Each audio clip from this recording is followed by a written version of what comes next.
Fox Sports. We are Fox. We are Wisconsin.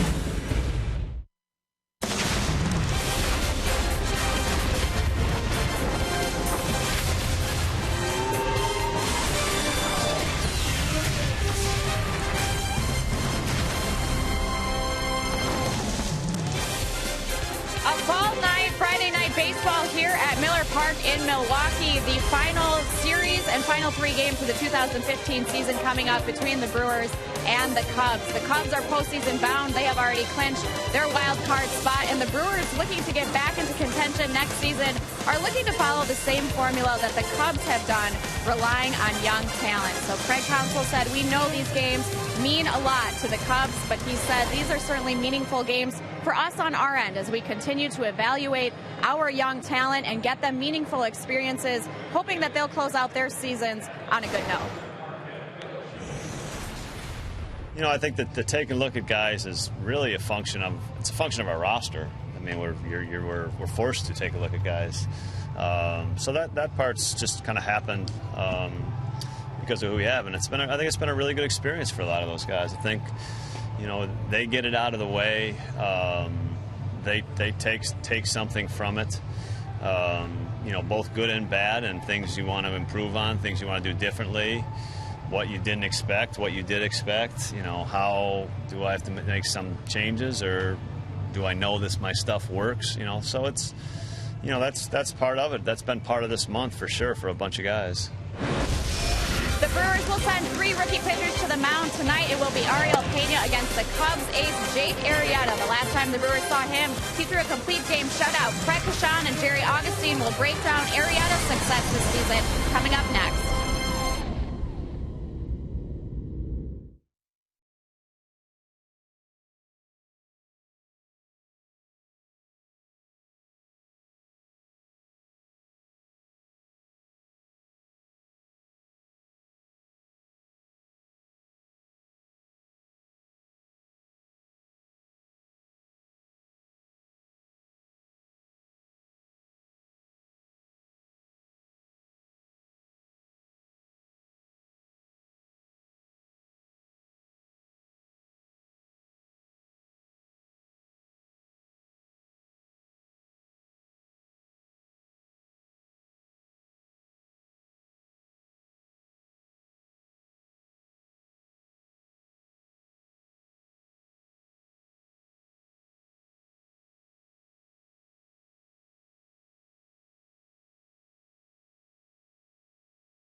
Save big money at Menards on all your home improvement needs. By Toyota. See where Toyota takes you. Test drive one at your Toyota dealer. Toyota, let's go places. And by Miller Lite, the original light Pilsner. Cheers, it's Miller time. A Cy Young Award candidate against a rookie looking to make an impression. Jake Arrieta and Peña ready to toe the rubber tonight. Brewers and Cubs here from Miller Park. Craig and Augie back on board with you here on Fox Sports Wisconsin. And tell you what, Augie, Arrieta has stormed onto the scene for the Cy Young Award candidate, if you will, here over the last 2 months. But a win tonight would be number 22 for him. Does he win it if he gets 22? I'll tell you what, when you look at those two guys right there, you look at Zach Greinke having a great year. No doubt he'll win that ERA title. But when you look at what Clayton Kershaw, MVP last year, Cy Young Award winner, but Jake Arrieta, what he's done for the game of baseball, for the Chicago Cubs team, you got to look at a 19 straight quality start. He's with 4-4. He's been 17 and 2 cents. And the second half of the year, he's been told in 10 games the Cubs have won them all. Being an impact on a team is the most important thing. Jake Arrieta has done just that. All right, the season is down to 3 and counting. BA and Rock will take you to first pitch and beyond. Stay with us.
Games of the regular season. Coming down to it, Brewers Cubs ready to get it started. Brewers baseball presented by Potawatomi Hotel and Casino. Book your stay now. Hi, everybody. We welcome you from Miller Park. Brian Anderson with Bill Schroeder. Looking forward to this matchup. And I think, Rock, even though he's an opponent, even though when you look at all the Cubs and the Brewers and all their history, Jake Arrieta is must-see television right now. This is a guy, and we are experiencing greatness with the kind of season he's had. I mean, nobody really has been as dominant he has been as of late. I mean, Augie was talking about he was 4-4 to start the year, 17 and 2 since. The opponents really don't have much of a chance. And in the games he's lost, the Cubs really haven't scored too many runs. Matter of fact, one of the losses for Arrieta this year is that Cole Hamels no-hitter. Certainly worth the price of admission. He's pitching at a different level than everybody else right now. Well, Arrieta is in a dogfight for the Cy Young Award. This will be his final start. Joe Madden not tipping his hand on how much we'll see of Arrieta tonight. But if you're a bet man, you'd say that's going to be a strict pitch count at some point. Arrieta is lined up to pitch in the wild card game on Wednesday. So the Cubs will line up like this. Dexter Fowler leads off. No Kyle Schwarber is in right field for the first time tonight. Chris Bryant is in left. Middle of the order is Anthony Rizzo, Starlin Castro, and Miguel Montero. Bottom three, Addison Russell. Jake Arrieta hits 8th. And then Tommy La Stella at third base. He's been an excellent pinch hitter for the Cubs this season. So we've got an Arrieta and we've got an Oriole. It's Ariel Peña, the rookie, getting the start for the Brewers in his last call at the big leagues this year. Yeah, he's been pretty good. All 4 starts for Peña have been good. The one issue that I think he'd like to improve upon is getting through the 5th inning. He's had 5 innings in each one of his 4 starts. No decision last time out against the Cardinals. 5 innings, 6 hits, only 3 runs. You see his numbers, 391 earned run average. He's been very impressive out there as a starter. Now let's check out the Brewers Menards defense tonight. You got Davis, Schaefer, and Santana in the outfield. Perez at third. You got Segura and Jeanette up the middle. Adam Lind at first. And Nevin Ashley gets a start behind home plate. It's been Maldonado most of the time, but Ashley gets his 5th start behind home plate for Milwaukee. And that Ashley Peña battery has been a good one. Craig Counsell sticks with it. Ted Barrett will call the balls and strikes tonight. Excellent umpire. Adam Hamari, Angel Hernandez, Chris Conroy are the base umpires. And we are ready to roll here tonight. It starts the final series of the season. Brewers Cubs. Cubs are headed to the postseason. They know they will play the Pirates. They just don't know where they will play the Pirates on Wednesday. That 1-game wild card play-in. Cubs start today 2 back of Pittsburgh. And the Pirates are trailing to the Reds to start the night tonight. First pitch from Peña is up and away we go. Oh, great to be back at Miller Park. Yeah, Reds are up 4-0. How about that? Good start for them. It's not out of question for the Cubs to have a better record than the Pirates and then be able to secure home field advantage for the wild card game. Boy, that would be something. A wild card one and done playoff game at Wrigley Field. Yeah, the Pirates have had 3 in a row. No big deal for the Pirate fans, although they're going to be in good voice, I would imagine. But Joe Madden, he knows that his team is in. They'd love to be at Wrigley, but they're going to have to sweep this series. If you think about it, to have a chance, you figure the Reds aren't going to sweep the Pirates. And a swing and a miss. Peña with the fastball, and down goes Fowler, and a good way to start the night for Ariel Peña. He's had a good fastball and a slider. He's starting to try and mix in a couple of changeups. Well, that one straight as a string down the middle of the plate, up in his zone. Fowler swings right through it. And 1 away here in this first inning, and that'll bring up Kyle Schwarber now. Schwarber has been playing a lot of left field, catching occasionally. But tonight Rock gets his first start in right field, and Joe Madden is really putting together an impressive roster of versatile players, and not just pieces you can play in different positions. These are major offensive weapons that can play different positions. And tonight you got Bryant in left. Right, and normally not something you do for a team that's going to the postseason, trying to experiment with positions. But Schwarber, has been pretty good just about everywhere he's been. He's certainly got the arm. He is a catcher, so you figure the throwing arm is going to be enough for right field. And because he's a catcher, he's extremely smart and able to figure it out, and right? Multi-talented. And handsome, like all catchers. Well, Schwarber's had a great year. 16 homers, 43 runs batted in. His teammate Bryant's going to win the Rookie of the Year. But the Cubs have 3 rookies that are major contributors: Schwarber, Bryant, and Addison Russell. Bryant due to hit next. I guess the concern was for the Cubs that these rookies going to be able to maintain in the month of September. They certainly have been able to do it. It hasn't been much of a deal for them. That extra month of baseball, certainly for some players has been a problem. You see some of the Brewer guys are having a difficult time with September. But the position players for the Cubs, these rookies, continue to hit. A swing and a miss. Peña strikes out Schwarber. Back-to-back Ks to start the game. Yeah, both coming on high fastballs. Fastball slider pretty much for Ariel Peña. And gets both Dexter Fowler and Schwarber to chase fastballs out of the zone. Now the Cubs do strike out a lot as a team. They do walk a lot. And a heavy hitting ball club as well. They are among league leaders in a number of the major offensive categories, has Chris Bryant with a wave and a miss on that Peña slider. Cubs are 7th in the National League in runs, and they're top 10 in doubles and triples. They're 5th in the league in homers, 7th in the league in runs batted in as a team as well. Bottom line is they can hit. Yeah, they can hit. Yep. They will strike out, but they can do damage. And this guy's one of the best. Yeah, not much for batting average. Next to last in the National League in batting average. They can put some runs up on the board. Pitching's been good. Defense not very good. So the Cubs coming in playing some pretty good baseball. There's a swing and a miss. What a start for Peña. 3 up, 3 down, 3 strikeouts.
The ball game. Now the Brewers coming up for the first time. Scooter Gennett in that leadoff spot once again. Craig Counsell's Potawatomi batting order. Gennett, Schaefer, and Lynn, the 3 lefties at the top. You got Davis, Santana, and Segura in the middle. Perez, Ashley, and Peña will round out the starting 9. And the way it's going this year for Jake Arrieta, that is the short straw starting 9. Let's see if the Brewers can turn the tables a little bit tonight. Yeah, Arrieta's won 10 in a row. You see his numbers, unbelievable. 21-6. He started the season 4-4. 17-2 since, and 182. He trails only Zach Greinke for the ERA title. And look at the strikeouts, 229 strikeouts in 223 innings. He's been a workhorse. Well, Scooter Gennett always ready to jump on that first pitch, and Arrieta delivers, and Gennett swings and fouls it away.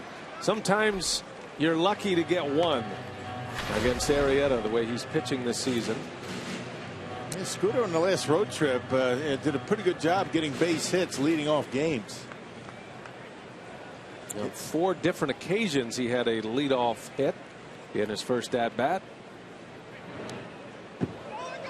He likes that leadoff spot.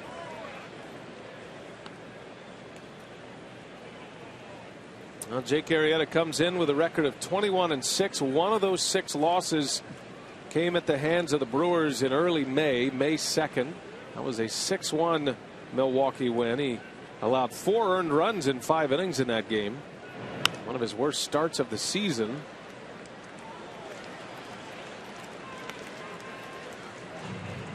Since August 1st, Arrieta has the best earned run average in Major League history. It's at .4. Second half numbers are stellar. In Arrieta's 6 losses, the Cubs have scored 0 runs 3 times, 1 run twice, and then 2 runs on the other occasion. So when he loses, the Cubs don't score many runs for him. He ain't got no hit once. Now, that was that Cole Hamels no-hitter at Wrigley Field. Then pitching for the Phillies.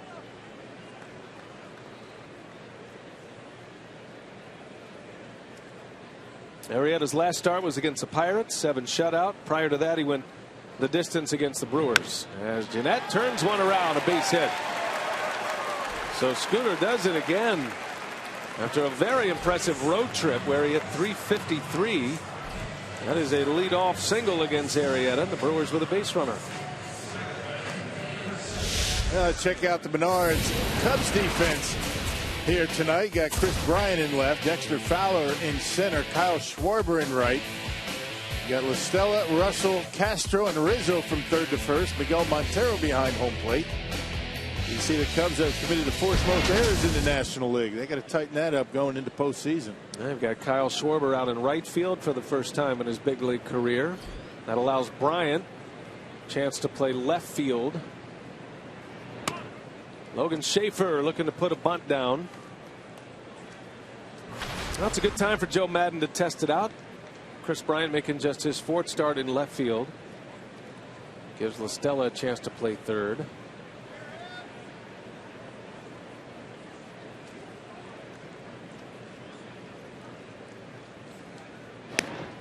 Now, yesterday the Cubs beat the Cincinnati Reds by a final of 5-3. That game was in Cincinnati. Jason Hamill won that game. The Brewers lost in San Diego, 3-1 the final there. And then a long trip back, early morning arrival about 2 in the morning, and now the Brewers back at Miller Park, firing up the final series of the season. And looking to spoil the party for the Cubs. Well, you figure Arrieta is not going to pitch too deep in the ball game. His last start against the Pirates, he only went 84 pitches, and that might be around where he might be taken out tonight. You figure he's not going to allow him to go too far. He wants him to be fresh for that start on Wednesday in that wild card game.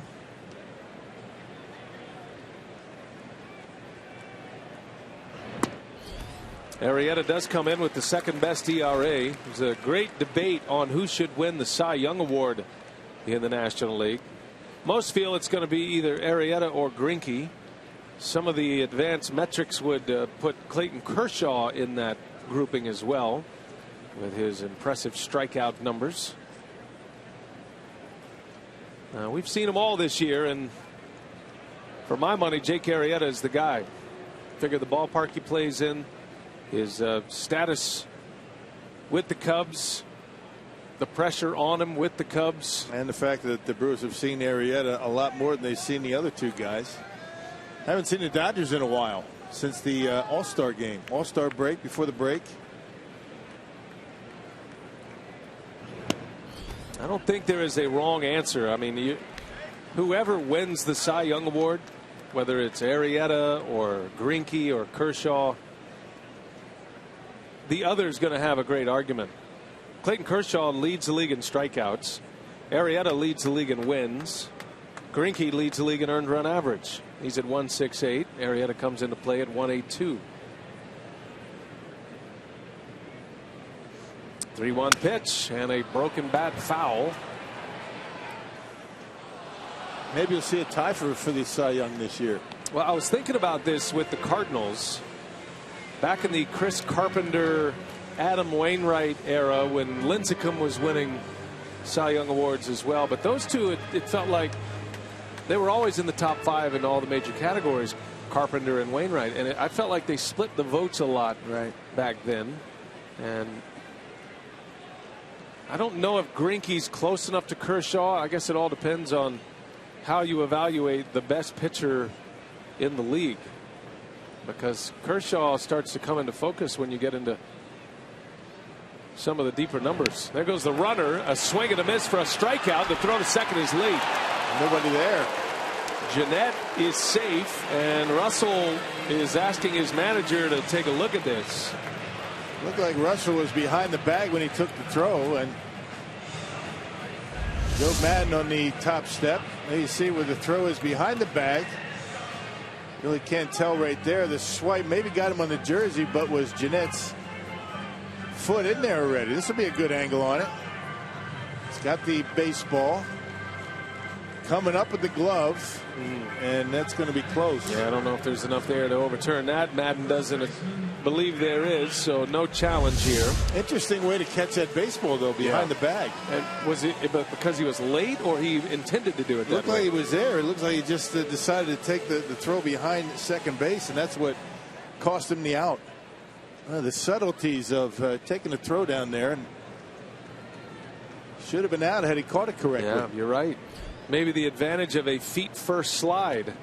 Russell didn't want any part of those spikes coming in. So a runner in scoring position for Adam Lind.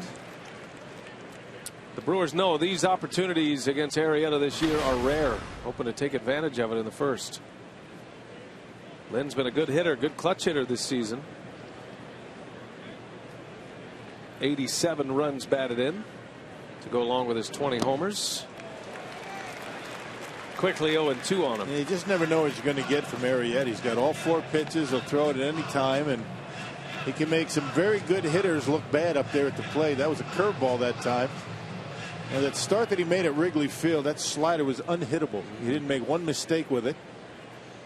And he was throwing at 2 speeds. That cutter that comes in 92-ish, and then that slider that was more like 89, 90. And just both devastating, especially the lefties. There's that big curveball for a strikeout. He's got that too, by the way. And Lind is out. Second out of the inning. 2 of them in a row. And the second one better than the first one. Look how sharp that breaks, and late. Late and quick and short, better than early and big. And that's a pretty good curveball to get Lind.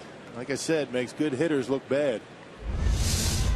4 pitches, and they are all plus. 2 outs. Here's Davis. Jeanette still at second base. The amazing thing, though, about Arrieta, he has not had a bad start pretty much all season long. I mean, even his bad start's really not that bad. And this stretch where he's gone 17-2, I mean, every game he's been on top of it.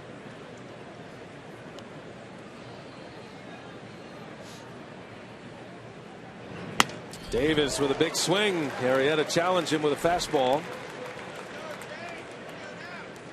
Davis continues his great finish to the year.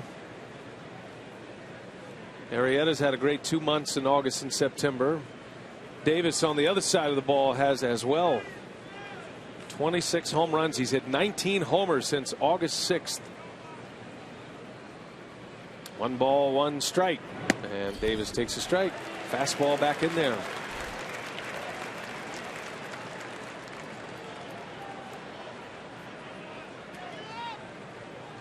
Most big league hitters relish the opportunity to face a pitcher who not only has the great stuff but is having a great season with that great stuff. But he can be a handful. Right off the end of the bat, out to second base. Castro will make the play, and that will retire the side. So Arrieta gives up a leadoff single, but a couple of Ks, and we're off and running at Miller Park.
Wisconsin is presented by your Metro Milwaukee Honda dealers. We go to the second inning from Miller Park. There's a young Brewers fan. He's taking it all in. He's got 2 innings in him, and then he's going to be asleep. And then he'll be up all night. Cotton candy, keep him up a couple innings. Sugar it up.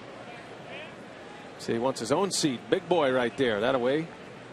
He's a candidate for Baby of the Year. We got some nice candidates this season. Anthony Rizzo will lead off. Takes a strike from Peña, who is throwing a lot of those to start this game. Peña with 3 strikeouts in the first. Punched them all out. Had a good slider going. Aggressive with a fastball. He's been impressive. I mean, he came up here having made only 7 starts down in the minor leagues. He's been on the attack. There's another one. Yeah, up the ladder again, and 4 straight strikeouts to start his night. Yeah, getting Rizzo. He got Bryant to end the first inning, and now when a fastball up out over the plate, and Rizzo swings right through it. Impressive stuff. Yeah. First time he's ever faced the Cubs. You don't really think of Peña as a strikeout pitcher, but he's got it rolling here tonight. Peña came to the Brewers in the Zach Greinke deal they made with the Angels back in 2012. He and Segura and Johnny Helwig were the 3 players the Brewers got in that trade. Did he go? Yes, he did. Base umpire Adam Hamari says strike 1 on Castro.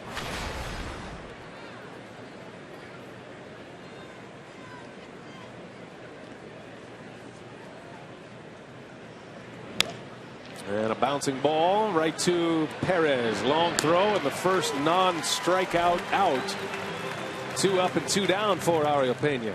Good slider. Back-to-back sliders to Starlin Castro, who is known as a very good fastball hitter. Gets him on an easy ground out to third base.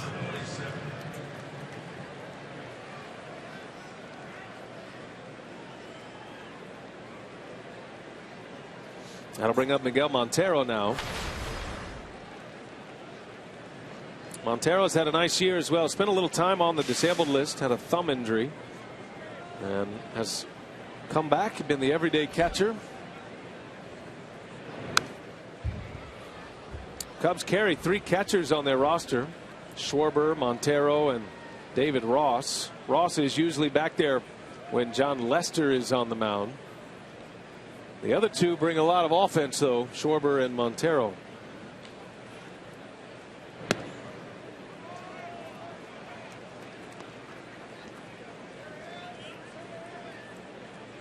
Montero with 15 homers this season. There's a changeup, trying to mix it in. Pretty much going to see a changeup from Peña only against left-handed hitters.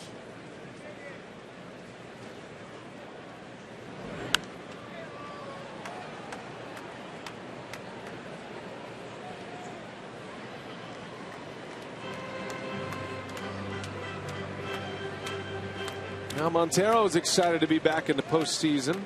First time back since the 2011 season for him when he played for the Diamondbacks. And a swing and a miss. Another strikeout. Hey, the Ariel Peña show in the first 2 innings. 5 punch-outs.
Scooter Gennett led off this game with a single off Jake Arrieta, and that is what pitching coach Rick Kranitz wanted to see, was getting to Arrieta early. He saw him as a rookie when he was with the Baltimore Orioles, said even then the stuff was undeniable. The way he was able to attack and the confidence that he had were all keys that he could put together this kind of season. But he said when a guy is as locked in as Arrieta is right now, he said it's not allowing him to get comfortable. He wanted the guys to have good approaches early and disrupt his rhythm and timing as much as possible.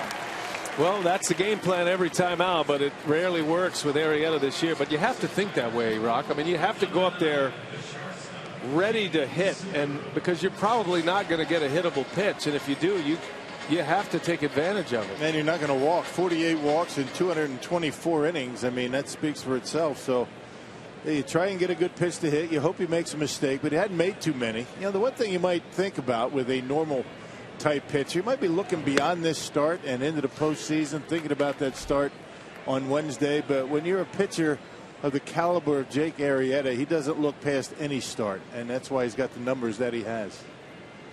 Gene Segura at the plate takes a strike, quickly 0-2.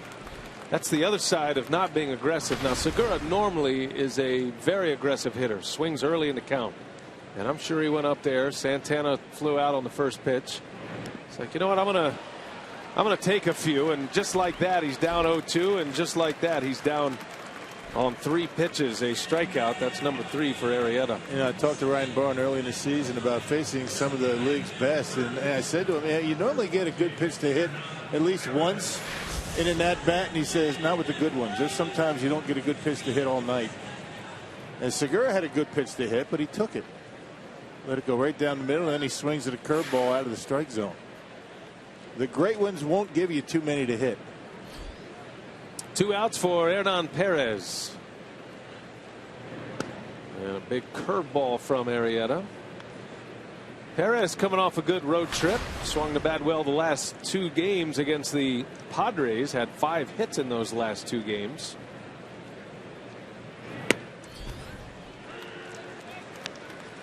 Perez is going to make a run at the third base job next year. He certainly can be thought of as a utility man at the big league level because he can play short and second. He could put him at first. So he's valuable in that regard. And he's right on the fringe of, is he a utility man, a role player? Is he an everyday player in the big leagues? The way he swung the bat here kind of gives you an idea that he could be in there on most nights. Yeah, give him an opportunity. He's very good defensively at third base. All depends on what David Stearns has in mind, what kind of deals he wants to make, who he has in mind to join the ball club in the offseason. That will all start happening quickly. You know, Craig Counsell wanting to put a premium on defense. He has made that clear throughout the season. So the Brewers are going to be trying to find those two-way players. They know they're going to have to save runs defensively. It's always been thought that to play the corner positions in the big leagues, you have to put up the big numbers. That's kind of an old school baseball thought. Play left field, right field, first and second. Or first and third, I should say. So ground ball to Rizzo. And Arrieta is there. And a 3-up, 3-down inning. 6 in a row for Arrieta. And we go to the third, scoreless.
Go cinnamon there if you like.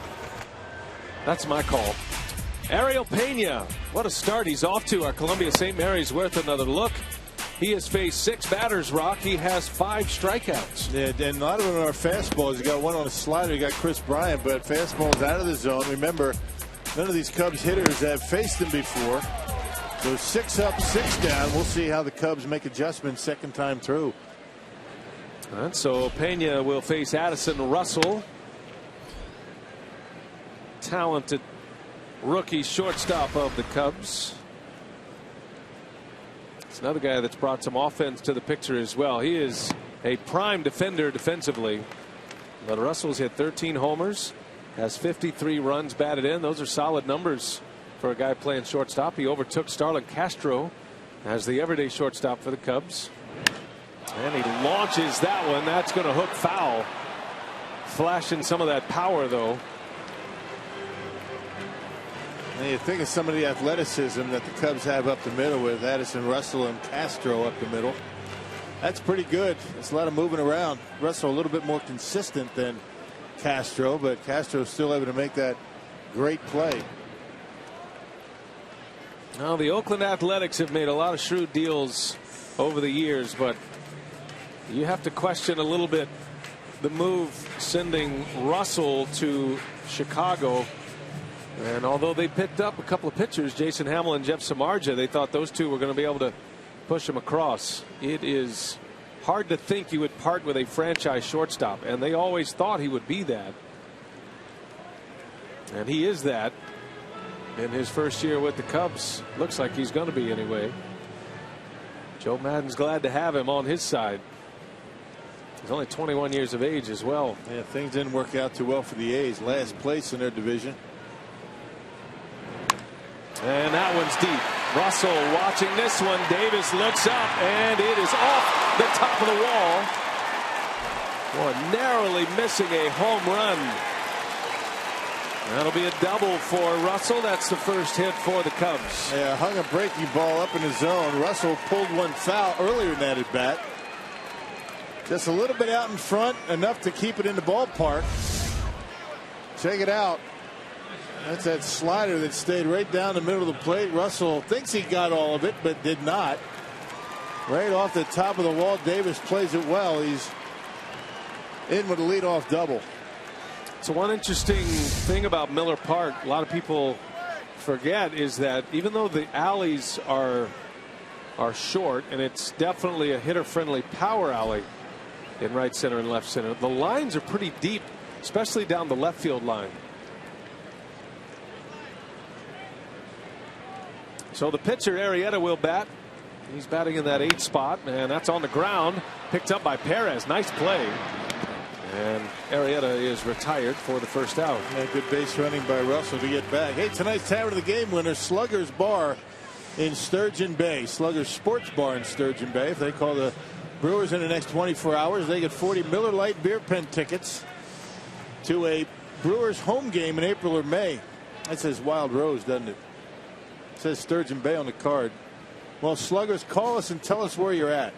This offer courtesy of the Tavern League of Wisconsin and Miller Lite. Oh, we have our first tavern controversy of the year.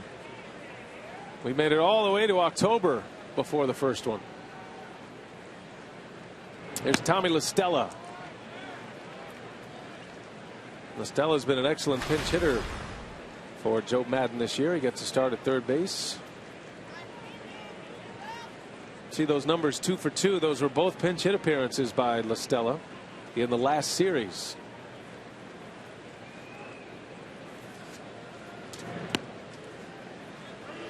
Feels like it's been a month since the Brewers last saw the Cubs, but that actually started the last road trip. And the Brewers just finished that road trip yesterday in San Diego. Brewers lost 2 out of 3 to the Cubs September 21st through the 23rd. Pickoff play at second, and the ball pops free.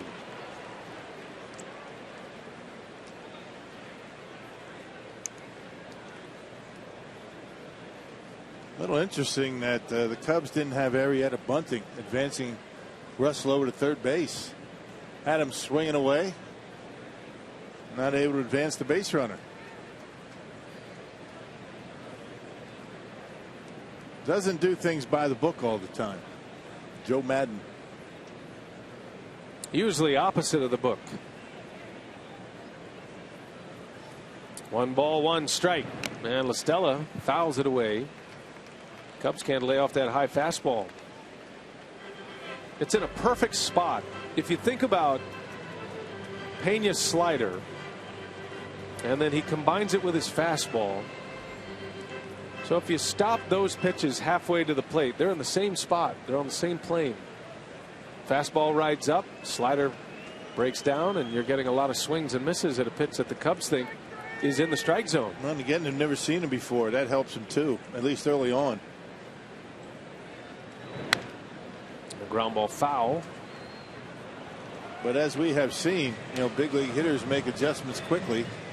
You don't have to see a new pitcher very long to figure it out. So who makes the adjustment first?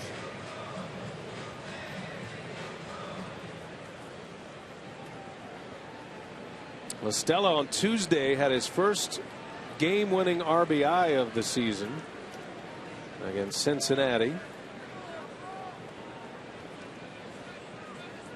Spent some time on the disabled list this year. He rips out one right field. That's down. And Santana can't cut it off. That's going to the fence. That is going to bring a run in. Tommy La Stella keeps hitting his way into the lineup for Joe Maddon. And it's 1-0 Cubs on a 1-out RBI double by La Stella.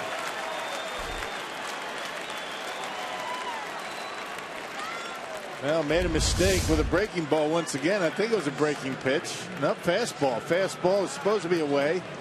Ended up middle in, and La Stella hammers it just out of the reach of Santana.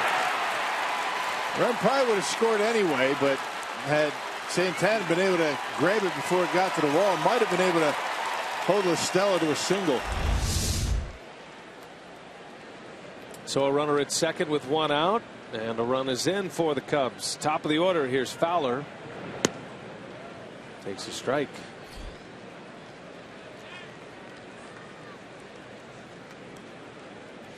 Fowler a strikeout victim in the first. Peña started this game with 4 consecutive Ks.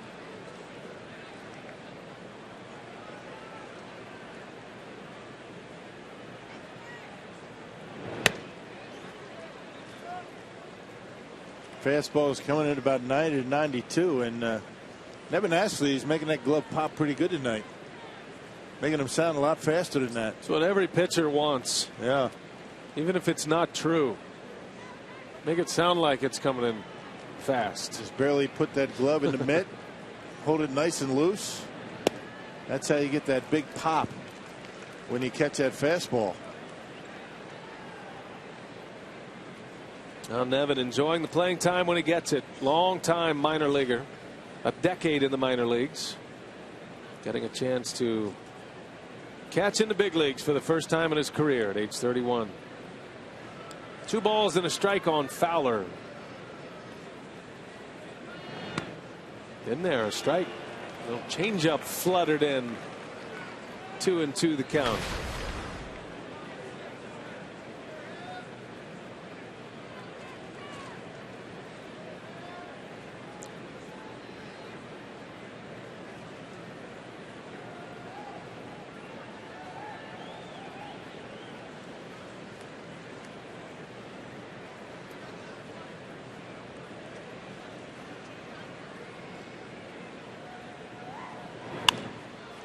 Popped him up. Foul territory. Perez will watch it into the seats.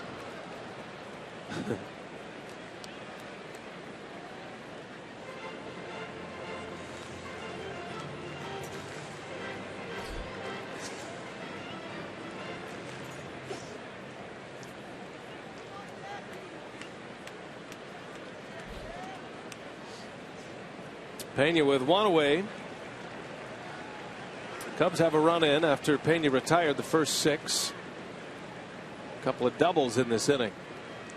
2-2 the count on Fowler.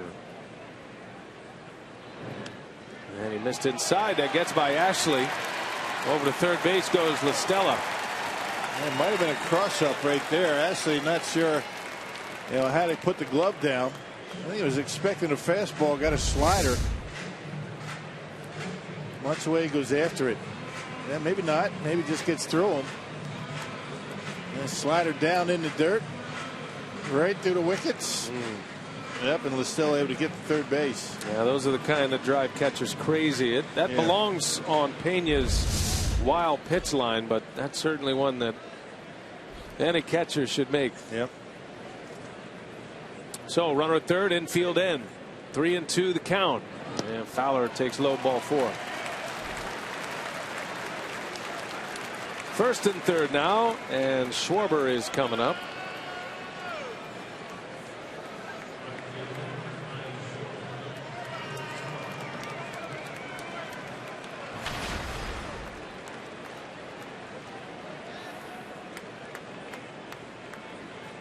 Schwarber, a strikeout victim his last time up. Shift is on. 3 infielders on the right side. Fowler is a base stealer. We might see him try to take one here.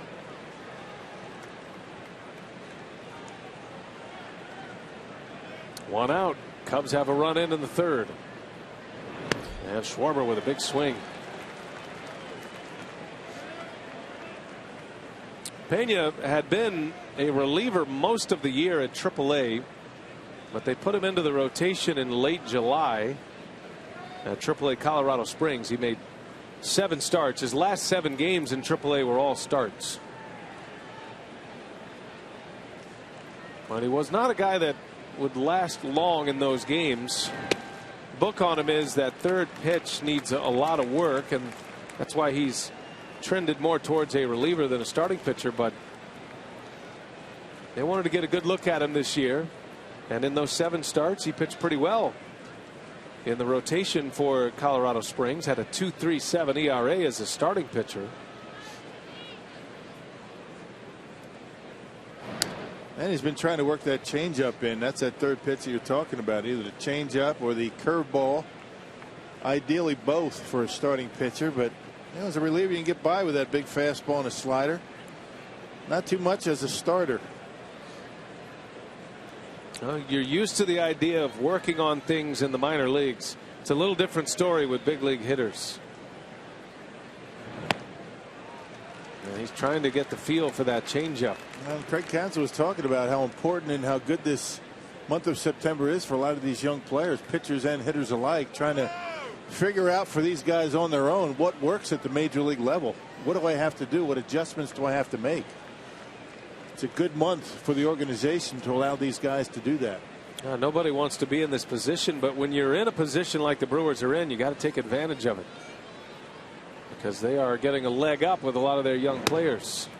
3 balls and a strike now. And they're playing some tough competition. The Cardinals, Pirates and Cubs, arguably the 3 best teams in the National League. Now, record-wise, they are. Cardinals have the best record in all of baseball. Dangerous pitch here. 3-1 to Schwarber. And that's in there. A strike. Schwarber thought it was a ball. So did a lot of the Cubs fans in attendance tonight. Man, there's a few of them here. Joe Madden just shakes the head. Might be a bit high. Fox Tracks has it borderline. A pitcher's umpire, Ted Barrett. He'll take it. But you don't really want to leave your sliders in that position. Those are the ones that get hit. So now 3-2. And Schwarber down the right field line, foul.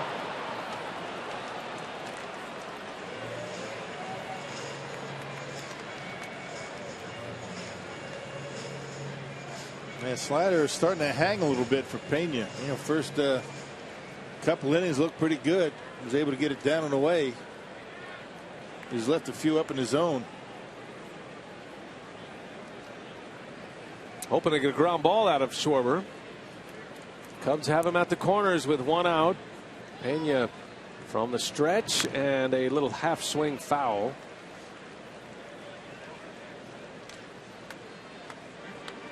Peña just doesn't have the fastball that Arrieta has. He doesn't have that 95-mile-an-hour fastball that he can lean on.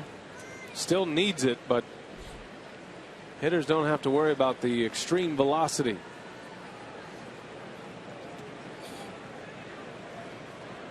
Another full count offering from Peña. And a ground ball right to Lind. He'll go to second. Out there, return feed. And it's in time. A double play. Beautifully turned. The Brewers with a double play to end the inning. And the Cubs get only one.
Wisconsin is presented by your Metro Milwaukee Honda dealers.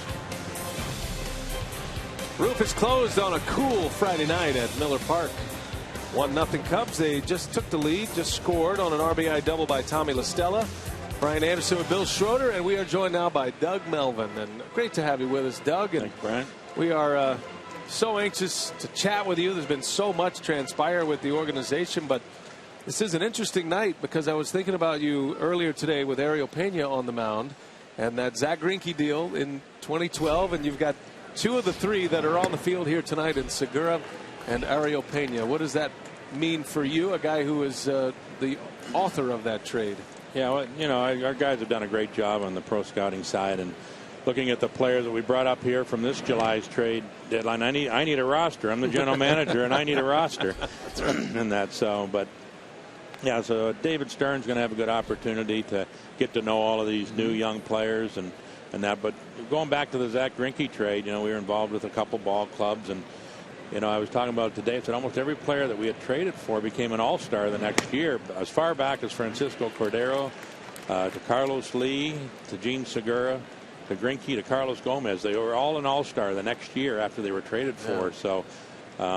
You know, that's always fun. It was a fun trade at that time, but this July was really something that I'll go back and remember because there was a lot of activity. We had our scouts in, we had our analytics department in, and we were going back and forth on players. And once we knew our season was headed the way it was, the interaction amongst everybody was very exciting, and I think we're seeing a few of these younger players here that are getting a chance to show themselves. We really never thought that they'd maybe necessarily be here at this time, but it's nice to see them and know that there's still a good future here for the Brewers. Peña bounces over to first base. Arrieta with 2 quick outs, visiting with Doug Melvin. We had David Stearns on the other day in San Diego, and this is obviously a transition for you. This is going to be a new role for you, but he was, I'm sure you saw, but he was raving about your expertise and what you're going to be able to bring to the table in these discussions. So how has that gone so far? I mean, is it awkward for you? Is it unusual? Are you encouraged? Or do you have new life about it? But give us a chance to know what's going through your mind. Well, you know, David and I have talked together. We were together quite a bit here the past couple of days. We flew back together from San Diego, and you know, he's got to sit down with a lot of people. You know, he's got to make those decisions. Excuse me, he's got to make all those decisions, but you can't make decisions until you get a feel of individuals and feel how everything works and that kind of process. And it's been tough because it's only got a couple weeks for him. And that when I came in, I was hired 3 days before the season was over, and had to make those decisions too. And sometimes you make them quick.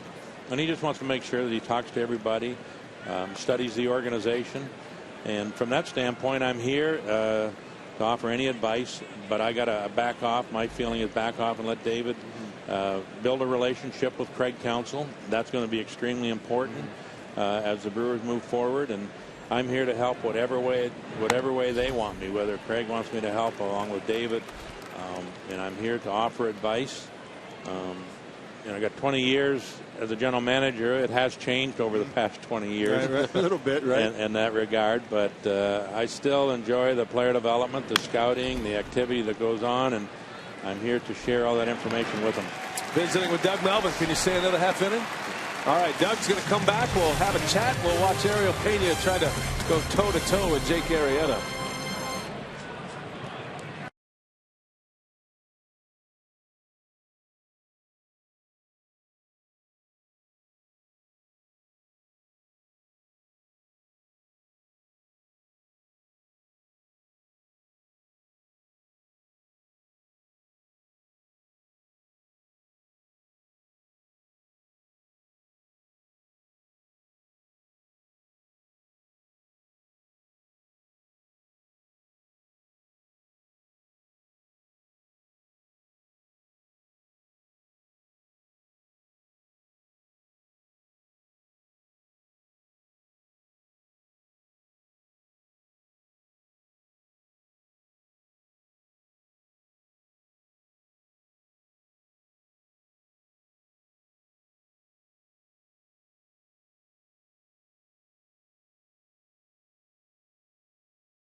To you by Marshfield Clinic. Don't just live, shine. By Piggly Wiggly, the official supermarket of Fox Sports Wisconsin. And by Hupy and Abraham. 800-800-5678. Hupy and Abraham. Tell them you mean business. 3 in the books at Miller Park. We're headed to the 4th. It's 1-0 Cubs. And the Cubs are coming up. We're continuing our visit with Doug Melvin. We wanted to get Doug up here. We haven't had a chance to visit since the changes have gone down, so good chance to catch up with Doug. And you're still going to be part of the organization, and you're going to be around, going to be a great asset to the organization. But when you think about this season, bad season record wise, but really able to take advantage of it and get the minor league system back in a great place on your way out, that's got to make you feel good.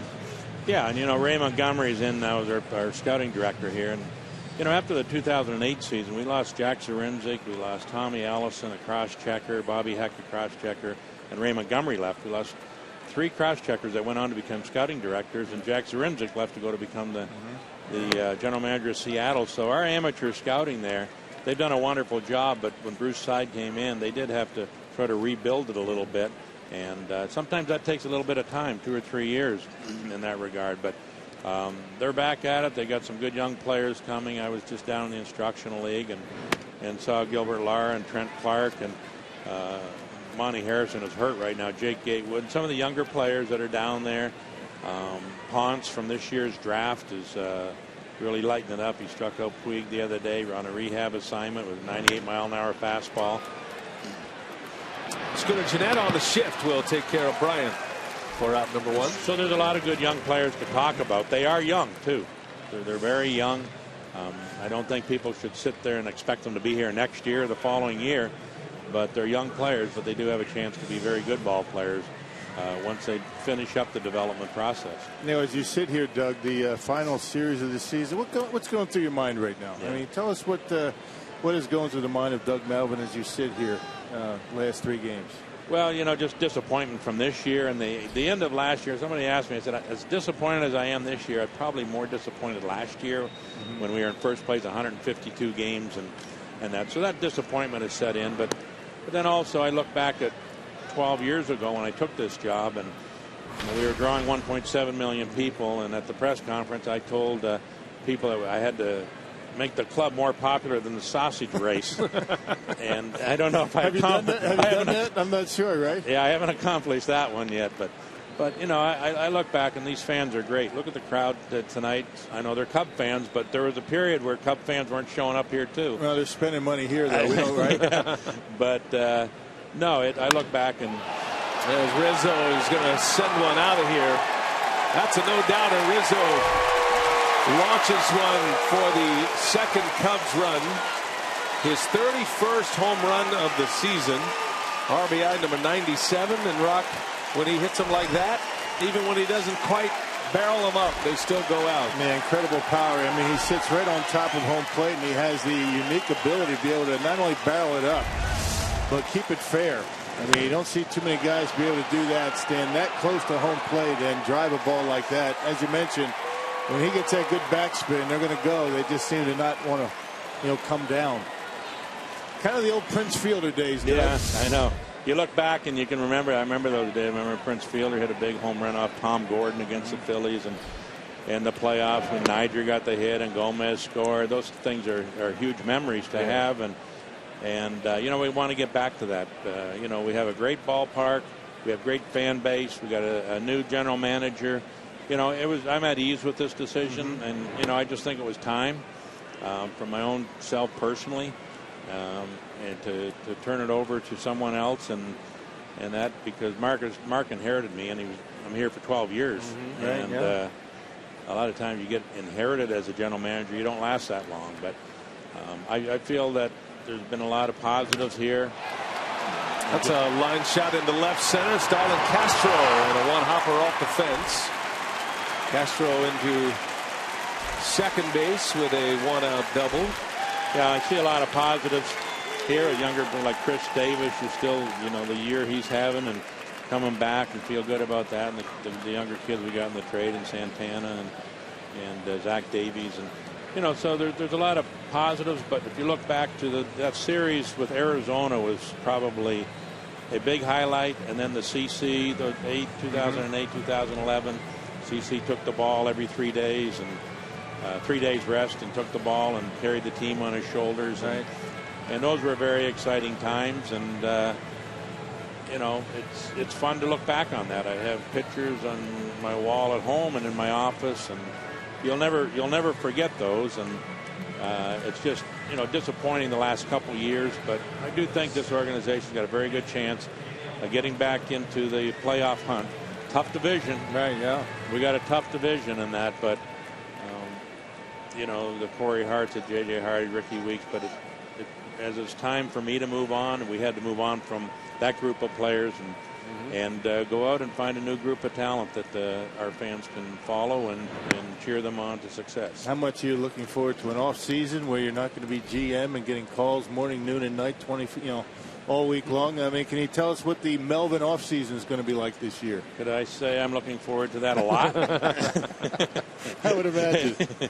Yeah, you deserve it. I've already started working out. I said that my wife Ellen, I got to try to find out which side the recycle bin goes on in the garbage bin at the end of the driveway. Right. I got to learn our security code at home. So you're going to be home a little bit now. Yeah, right? Do you even know which day trash day is? That's important. I remember going home one night after a game here, and Ellen was in Europe with with her sister and girlfriends, and the alarm went off, and they contacted her over in Paris or something, and I didn't know the code to shut it off. Just start I mean, wires. that is the one part. I mean, you know, we get you here at the ballpark. Fans experience your work as general manager, but the toll it takes on the families in your line of work has been extraordinary. And your family, your son is actually in the business. He wanted to pursue it. Corey is a scout with the Brewers, so the family is the one who has to wear it the most with somebody in your position, and they get you back now, and that's great. Yeah, Corey's scouting down in Tampa on the professional side for us. My daughter Ashley works for Wounded Warrior Project out of Chicago, so there's going to be some afternoons I'm going to slip out at 3 o'clock in the afternoon and surprise my daughter and at the condo down there, and there's going to be times that I'll get out in the minor leagues and visit with our managers and coaches and some of our players, because when you're in this job, the toughest part about this job is you're talking to somebody, but you're really not listening because your mind is thinking about something else. And in fact, it's rude on my part, but that's what happens with you try to pay attention and have a personality, but this game just floods your mind with emotions and what can I do next and all of that. So you've been a great steward of Milwaukee Brewers baseball, and you certainly have your place as Perez makes the catch. And you know, whatever means that the Brewers decide to honor you at some point, whether it's the Wall of Honor, the Walk of Fame, you have a great place here in Milwaukee baseball history. You took a franchise that was a losing franchise, made it through an ownership change, and brought a franchise to the postseason for the first time in 26 years. And you're the only one that's been able to bring that back from those depths that it was in the early 2000s when you took over, and had a ton of success, a division championship in 2011. Great accomplishments for this market. Well, it's the people that you surround yourself with, and all those people have worked hard at it and have been a part of it, from scouting to player development to trainers to the people here, the ushers and everybody. Because when you're not drawing, you don't need as many people, and when you're drawing people and watching people have fun. But I don't expect anything for you. Give me next week off. That's all. Just want a week off. A week off. I'm kind of saying the same thing, actually. Yeah. So. Well, it's been, I don't want to make this sound like a swan song either, because we thoroughly enjoy our visits here, and we hope you'll be able to come back and sit with us. And we try to do this every homestand with you or one of the members of your staff. It's been incredibly educational for us and our fans, for you to be able to communicate directly with them. So you always got an open seat right here. I might get my arm in shape and participate in Bill's fantasy camp. That would be great. Got a spot for you. Yeah. How great would that be? Yeah. When is fantasy camp, by the way, Rock? January 31st to February 7th, Doug. Unless you're in Paris or somewhere, come on down. I won't be in Paris. I know that. Yeah, that'd be good. I'd like to see that in the old pitcher. Get some of the juices flowing again. When's the last time you threw a baseball, Doug? Well, last week, because I got a good friend, Tom Burns, is going to your fantasy camp, and he's already getting in shape. He's a little nervous about being in shape, and so we played catch in my backyard last week. There's the information. It wasn't pretty. Yeah, well, you know what? As much as you try and get ready, you're never really ready, Brian will tell you that. But you were great about fantasy camp. You come down and address the fantasy campers. They love that stuff. That's the kind of things that most fans don't know about, too, is that you're willing, without even asked, to just come walking in and kind of mix it up with the fans and those fantasy campers. And they love that. And that's what we love about Doug Melvin. Yep. Well, I'll continue to do that, though. I'm going to have a little more time to do that now, and I look forward to doing some of those things, helping David out, because David's going to have his plate full, and there's going to be a lot of things, and it's going to take him a little bit of time and that. So, any of those things that come up, I'm here, and I'll be glad to participate, and I can do it with a smile on my face and not worry about making the real tough decisions that have to be made with the job. Right. Now, one thing about Doug Melvin, for all of those out there, that struck me, a couple of things really. All the events that we used to do with you, with the season ticket holders, the sponsors, and you're always such great fun. You could almost do your own stand-up bit as your own. You could definitely go out on the speaker circuit, right? But the one thing that stands out the most is after the passing of Bruce Side, that was a tragic moment. And you spoke up for him after he passed, and you communicated with us. And I remember Jason Rogers was involved, and you made sure. I thought it was a beautiful moment for the family of Bruce, namely, and his wife. But you made sure that there were all these nuggets that we would have no way of knowing, but you spoke up for him about some of the things that he did, some of the things that he said, and I thought that was really what stands out to me as one of the great Doug Melvin moments. Now, we're going to miss you, but we hope you'll I'll be around. Okay, yes, thanks, sir. Brian. Thanks, I have a spot Doug for you Melvin. in camp, by the way. Yes, number 13, Doug Melvin, on his way out. We'll have plenty more from him in years to come, we hope.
Sports Wisconsin is brought to you by Miller Lite, the original light Pilsner. Cheers, it's Miller time. And by the Wisconsin Lottery, reminding you to please play responsibly.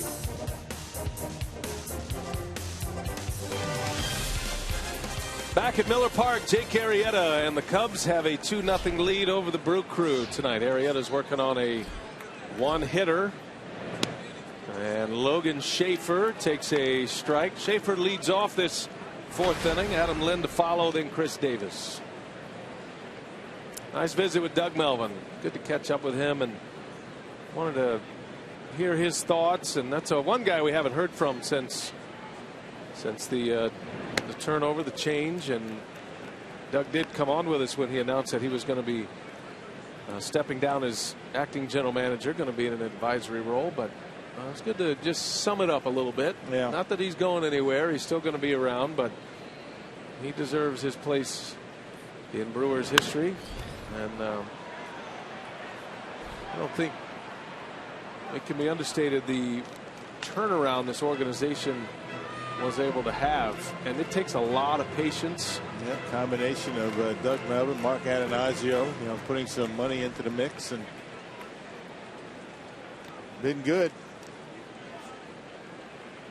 When you talk about Doug Melvin, I mean, you talk about integrity. I mean, he's a stand-up guy. He'll look in the eye and give you an answer. You know it's the truth. Not afraid to tell you how things are. Wish him well. We'll see him at the ballpark. Arrieta with a strikeout of Schaefer. That's number 5 for Arrieta. Carsoup.com trivia tonight. Prior to this season, who was the last pitcher to win at least 10 games without a loss, with an ERA below 1 in August and September. That's what he's doing. I would imagine it's not like 3 years ago either. Maybe go back a ways. I'll give you a hint. There is a Milwaukee connection to this. There's a ground ball to second base, and Lind on the first pitch. That's Arrieta's over there. Not only is he pitching well, but he's shooing away his first baseman. Yeah, that would have been a much tougher play for Rizzo to get back. And Arrieta, as stoic as it could be, he's just very expressionless out there on the mound, no matter what's going on. Hit to the right side, you head over, he calls off Rizzo, says, I've got it, no problem, and an easy out at first.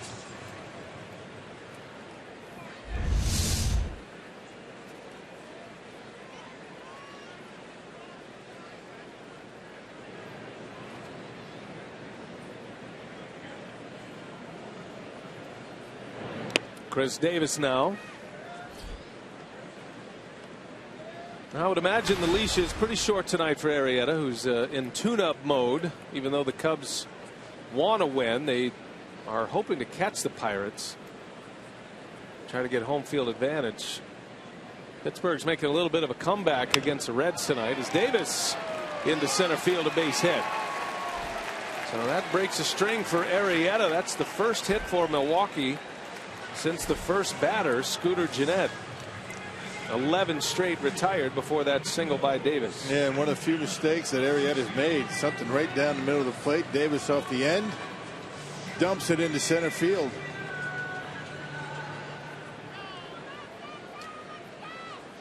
Two outs, runner at first. Arrieta back in the stretch.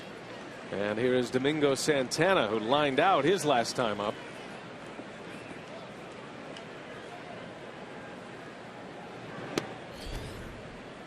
Now the Reds now lead 4-3 in that game against Pittsburgh in the bottom of the sixth inning. Pirates are at home the rest of the way. Actually, Pittsburgh has just tied that game. So it was 4-0 Reds. Now it's 4-4. Cubs do have the tiebreaker. The head-to-head matchup. So the Cubs only need to tie the Pirates at the end of the season. The Pirates have had a difficult time against the Central Division this year.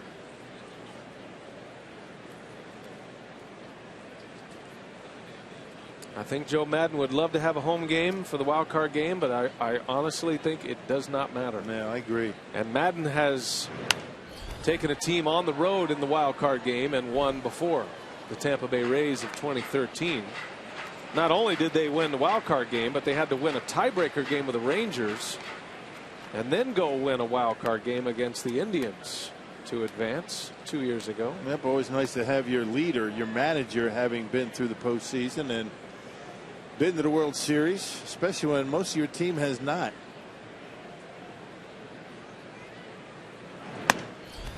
Yeah, Lester's been there, Montero's been there, not sure how many others. But not too many, especially when you have that many rookies.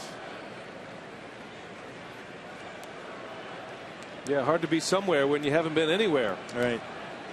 Just getting to the big leagues for the first year, a lot of these guys. 3-1 to Santana. See if he can get a hold of one here.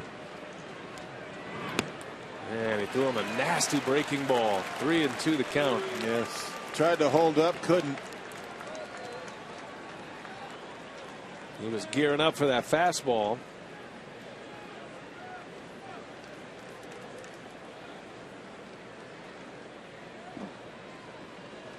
Takes that hat right out of the box. Puts it on his head. No bend to that brim at all. Runner goes and a swing and a miss. Arrieta comes back to strike out Santana. He has 6 punch outs, 4 scoreless innings.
Brewers tonight. Game 1 of this 3-game series. How about our Honda game summary? First run driven in by Tommy La Stella in the lineup tonight. Produces right away. That was a 3rd inning RBI. And then next inning, Anthony Rizzo.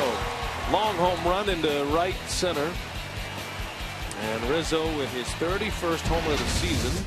He's the Cubs leader in homers. Now 97 runs batted in. 2-0. Cubs have the lead.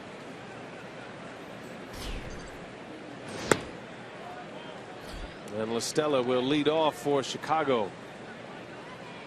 Let's see if Peña can keep it going here. He's given up runs in each of the last 2 innings. He's had some base runners out there. Could use a clean one. Trying his best to try and work in that changeup. That's going to be the difference maker for Peña. There's another one.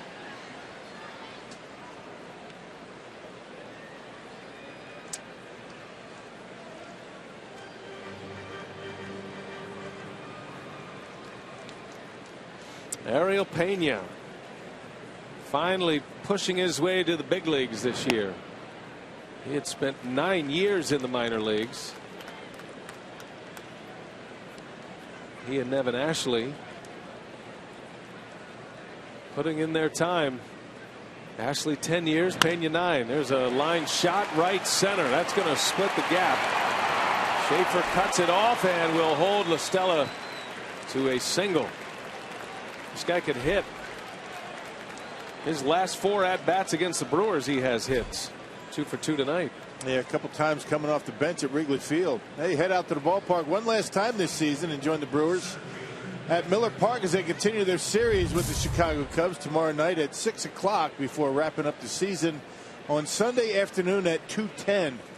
Yeah, mark that, 2:10, not 1:10. It's a 2:10 start. Great seats still available at brewers.com/tickets. All games on Sunday across the big leagues are going to start around the 2 o'clock Central hour. In order to not create any unfair advantages for potential pennant races. We might be setting up for one of those fantastic tiebreaker games. Those are always thrilling. And the precursor to the 1-game wild card playoff. All the action of the tiebreaker scenario that we've had throughout the years set up a 1-game wild card when they changed the division rules, the postseason rules. That's why they did it. And yeah, the Astros, the Angels, the Twins could all be in a tiebreaker. Yeah, there's 4 teams right there, aren't there? If all 3 teams tie, looks like the Yankees, they're going to have the top spot in the wild card. Yeah, 3 teams. But right. the other 3, if they all tie with the same record, then they're going to have two wild card or 2 tiebreaker games to get into the wild card. So I think the Angels would get the bye in that scenario. So you'd have a tiebreaker on Monday. You'd have to have another tiebreaker on a Tuesday, and then the wild card game on a Wednesday. Right.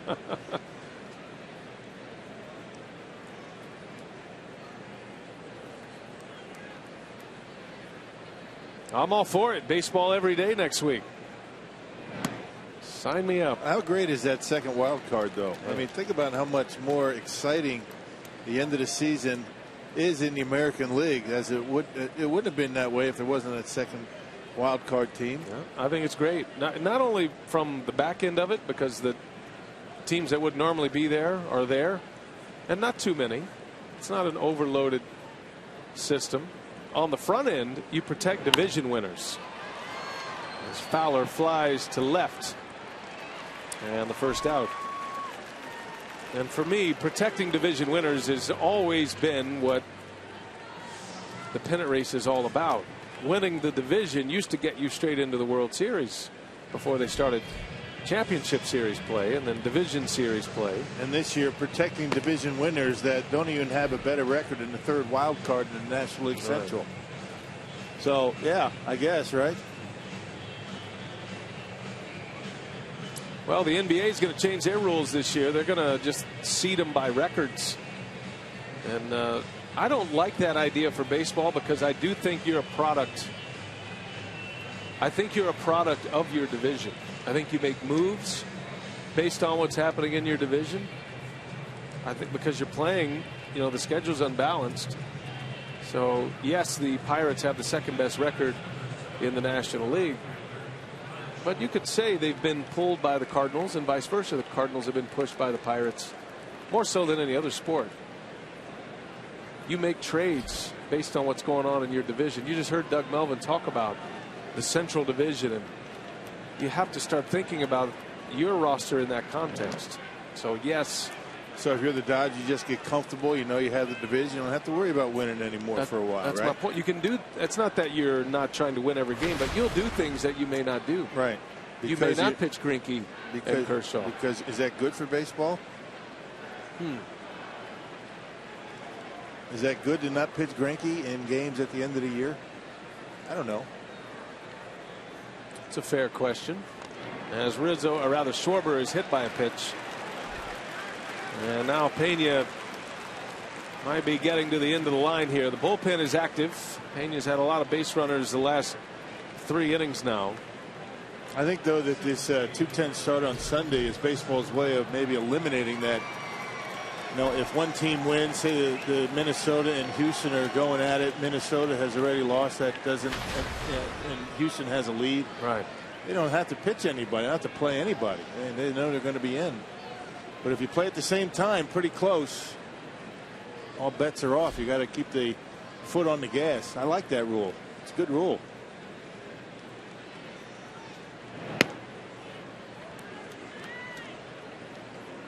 And there are going to be years, and we might have one this year in the American League. There are going to be years when all of these games, you know, 2 or 3 games or 4 games, whoever's playing where, it's going to have a huge impact on who advances, and they're all going to be coming to an end at the same time or thereabouts.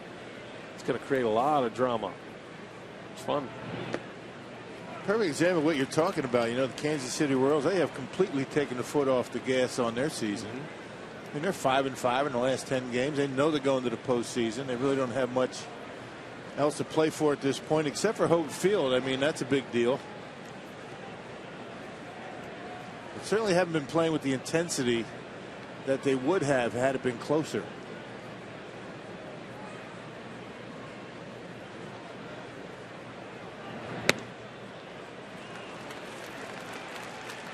Well, 3-0 on Bryant. You know this guy's going to be swinging 3-0.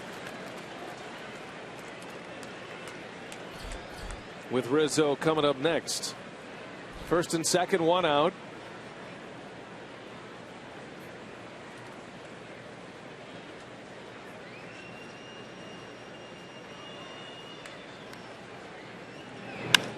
And a high fly ball. Right field, playable. Schaefer coming over. Santana. Oh, the ball is popped free now.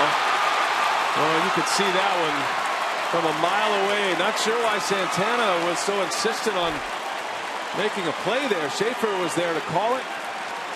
Well, maybe he was there because it was right to the right fielder, right? Schaefer covering a lot of ground. Not sure why he's so adamant about taking it. He went a long way to get it. That ball was right at Santana. He's calling it. Santana, both of them get a glove on it. There's your team error again. I don't know who they're going to give it to. They're both there. Nobody gives way. Right off the glove of Logan Schaefer. So not sure who's going to get the error, but Ariel Peña's done. So it's going to be an E9 error on Santana, and Peña's 2015 season is over. Deserved a better fate than that. He'll exit 2-0 trailing.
In right center, two outfielders colliding. That loads the bases for the Cubs. You have a new pitcher in and David Goforth. And Rock, this all went wrong right away from Santana's perspective. Yeah, Santana, I guess maybe he kind of started drifting, looking at Schaefer, not sure what, maybe lost it, I'm not sure, but maybe wondering why Schaefer is busting over there so hard, but nobody catches it. Bases loaded, one out, and David Goforth takes over for the 19th time. Well, Goforth will never forget his last appearance. He picked up his first major league win. Tossed a scoreless inning in St. Louis. That was that game when the Brewers had a couple of home runs, a grand slam by Jason Rogers, and then Davis hit a 3-run shot. First major league win. Then he had to dress up in a caterpillar suit on the trip to San Diego. That's right. What was it, Alice in Wonderland theme, wasn't it? Yeah, it was. For the rookies, and there were a lot of them all dressed up. I couldn't even congratulate Goforth on his win in his caterpillar suit. He had like 15 hands. I had to wait till the next day. Yeah. But he is coming off that win, and he is back on the mound. He's got his hands full here. One out, bases loaded. Anthony Rizzo at the plate.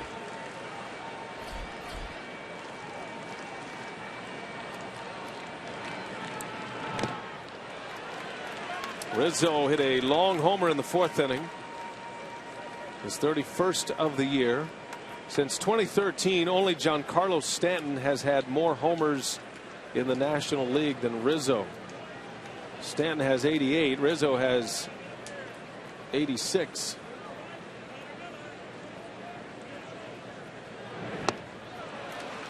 A couple of good pitches, a slider, then a fastball. Rizzo 3 RBIs away from that magical number of 100 for the year. Yeah, Rizzo and Bryant could both get into triple digits. Bryant's on 99 right now.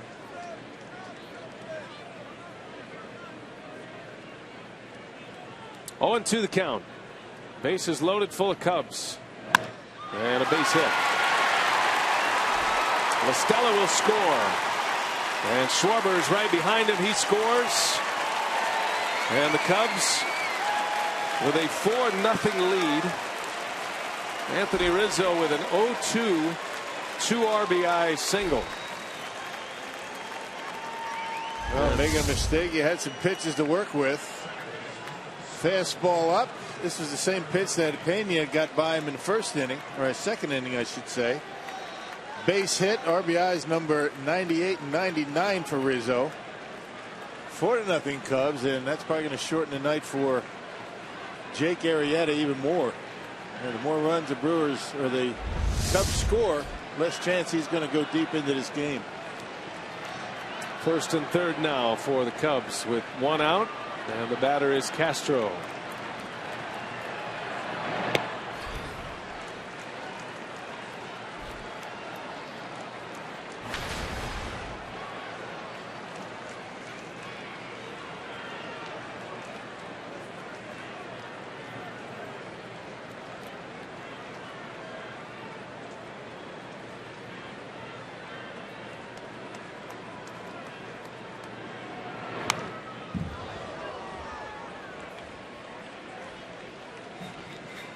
Another game we're watching tonight, the Angels and the Rangers. Texas is a win away from a division championship. They're all tied at 1, top of the 6th inning. Rangers secured a postseason berth at least with their win yesterday. So now if you're the Twins and if you're the Astros, you want the Rangers to go ahead and secure the division, or especially if you're the Twins, not so much the Astros since they're chasing them. But that wild card race is the one that's going to come right down to the wire, you would figure, realistically. And the Astros are in Arizona. You know, the Astros have a little bit of a disadvantage. They don't get to use their full complement of players that they're used to. They're in the American National League Park. They don't get to use the DH. Kind of short-handed a bit from what they're used to.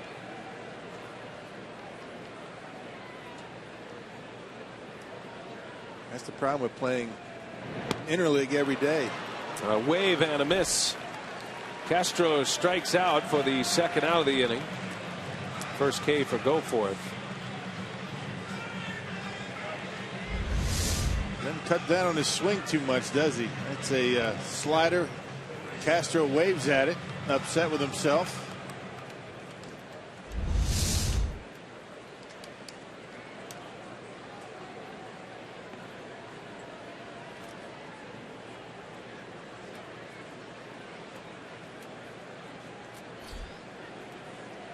Cubs lead 4-0. First and third for Montero.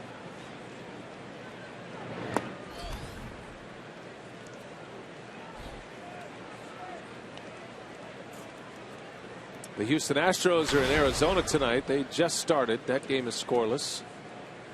That has postseason implications. Astros occupy the wild card position currently. And the Twins and the Angels are a game back. Minnesota is hosting Kansas City tonight. That game's tied at 1, top of the 6th. Montero lines one, left field. Davis right at him. That'll end the inning. But the Cubs score twice. Rizzo's driven in 3 already. 4-0 Chicago.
Park, and in honor of the late Hall of Famer and humanitarian, Major League Baseball annually bestows the Roberto Clemente Award, presented by Chevrolet, to the player who best represents the game of baseball through sportsmanship, community involvement, and positive contributions, both on and off the field. A player from each club was nominated, and the Brewers nominee this year was Jonathan Lucroy.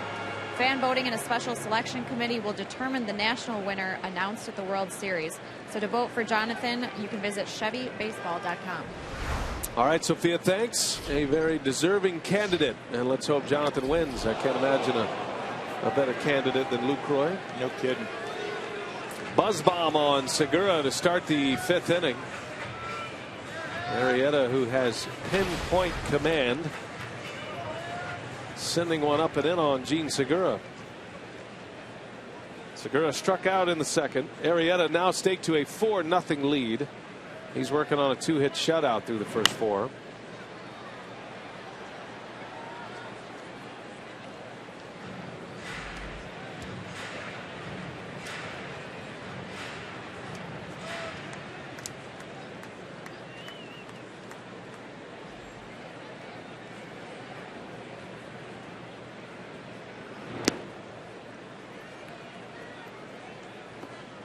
Arrieta's pitch count just at 53.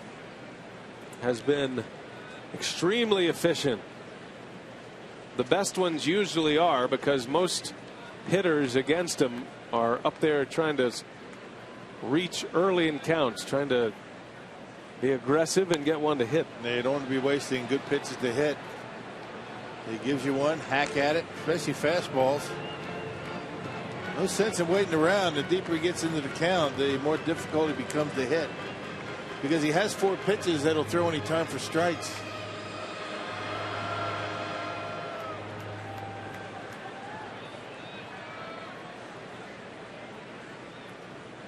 2-2 to Segura. And a ground ball right to Castro. One away. And our Carsoup.com trivia question. See if we can get it answered here. Prior to last season, who was the last pitcher to win at least 10 games without a loss with an ERA below 1 in August and September? And it was a Brewer, actually.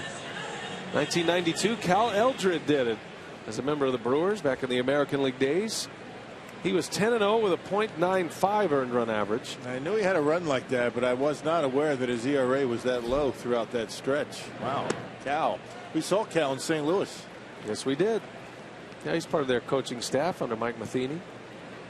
Arrieta is 10-0 with a .44 ERA since August 1st. .44. 0.44.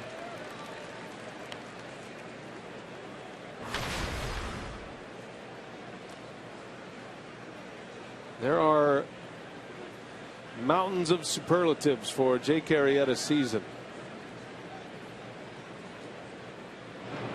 Especially his second half. Perez on the ground to third. La Stella. Nice play. That's real nice play. La Stella's having a good night. He's got 2 hits. He drove in a run and now a gem defensively. Able to keep himself under control when he made the transfer. He was coming in hard. Check it out. This is the toughest part of this play right here. Once he gets to it, he's going to be able to maintain his balance, get the ball in his throwing arm, and get rid of it. He does that. Well done. Pretty good play. Gets him by half a step. 2 up and 2 down now. A couple of ground outs for Arrieta. Here's Nevin Ashley. Yeah, Arrieta had 5 starts in September. Gave up 2 earned runs. Arrieta as a Cub is 35-13. As a Baltimore Oriole, 20-25. I saw him a few times as a member of the Orioles, and the stuff jumped off at you immediately, but never had this kind of success. He's a new man, and he's the dominant pitcher in the major leagues right now.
Season seat holder appreciation day at the ballpark, which means all Brewers season seat holders get 25% off concessions and merchandise, plus early access to watch Brewers batting practice.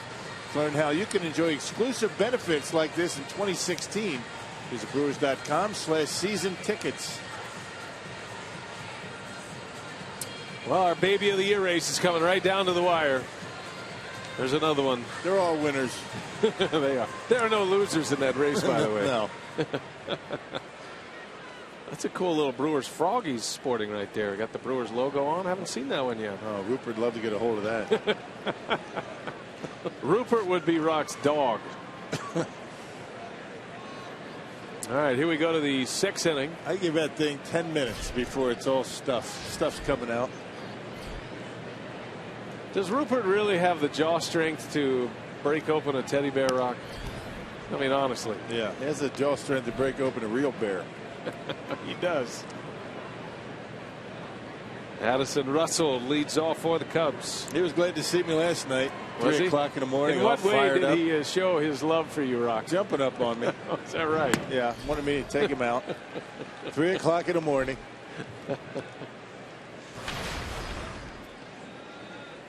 He's the size of your hand. Yeah. He can still make a mess if you don't take him out. I bet he can.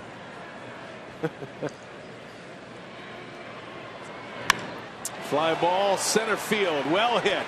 Schaefer over his head. He'll play it off the wall. And on his way to second base is Russell with his second double of the night. 2 doubles and a walk for the rookie shortstop. Boy, after 6 up, 6 down in the first 2 innings, things have been a lot different for the Cub offense. These guys have been swinging about well since the beginning of the 3rd inning.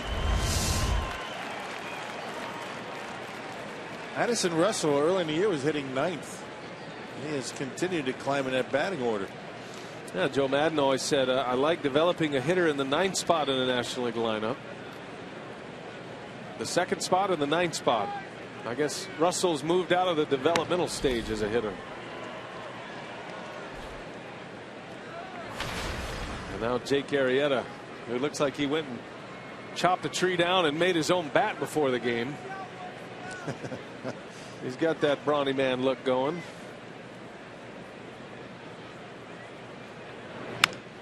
Ground ball right to Perez once again. And out number 1.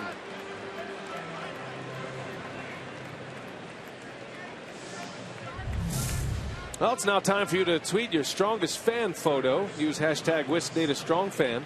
You just might see yourself in an upcoming broadcast the next 2 days. Brought to you by T-Mobile. One away. Here is Tommy La Stella. 2 hits tonight. Double and an RBI in the 3rd. Had a single and a run scored in the 5th. Just made a great play at third base defensively a moment ago.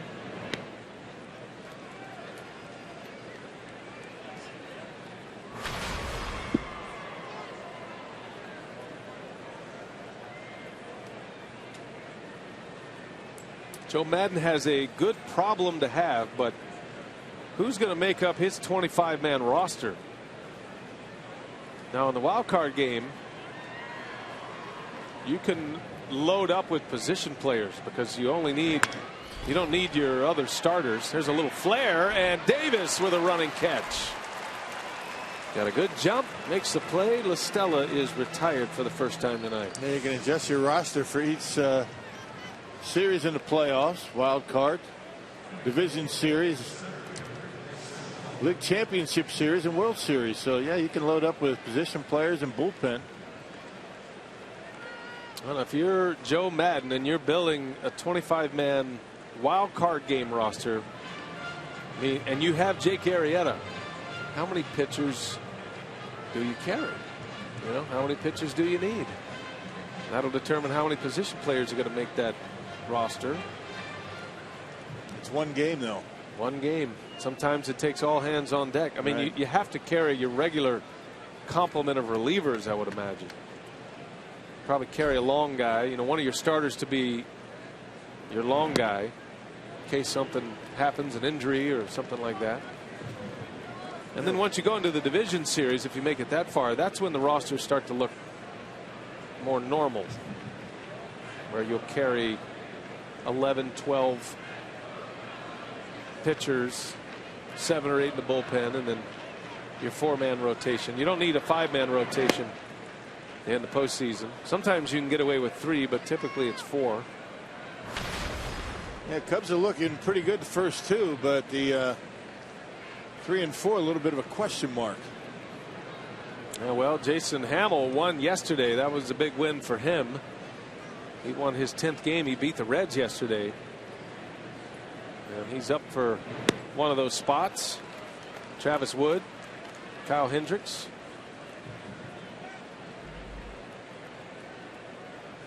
As I mentioned, though, those are good problems to have, though. I can promise you this, knowing Joe Madden and watching him work in the postseason and in the past, outside of Arrieta, I would even include Lester in this group.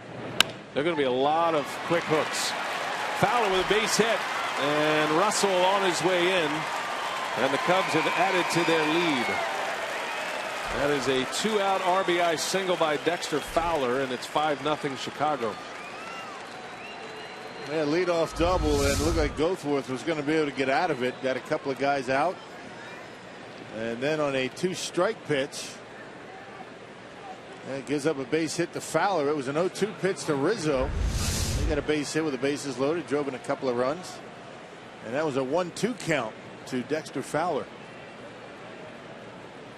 Here is Kyle Schwarber now, who was hit by a pitch his last time up, just grazed him.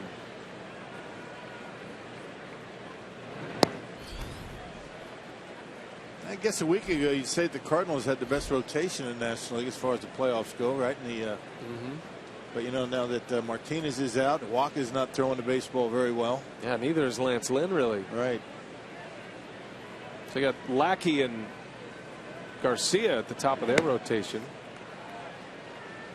And they're good. They've had good years, no doubt. Lackey's been great. He's back to his old self. But it's no Arrieta and Lester. That's as good as it gets in the Central Division. I think Cubs fans would argue they'll take their chances with their pitching staff combined with their great offense versus the Dodgers, who have an impressive lineup and the two stars at the front of their rotation in Greinke and Kershaw. Probably see Greinke get game 1 of that division series. That game hadn't gone well for Kershaw. Out. There's a shot. Oh, what a play by Segura.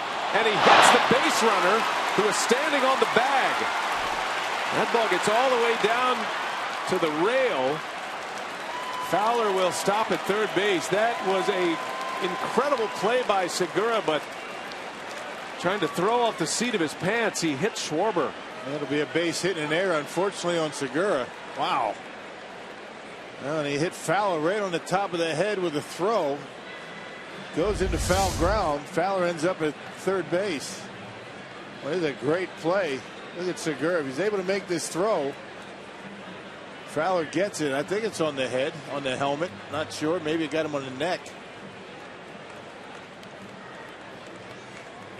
Infield hit, E6. Segura certainly had a play. If that doesn't hit Fowler, he's got the arm strength to make that throw. So he got him on the shoulder. Yeah, point blank too. Oh, that's kind of the way the night's gone for the Brewers. Yeah. So 2 on now with 2 outs. That could have ended the inning. And here is Chris Bryant now.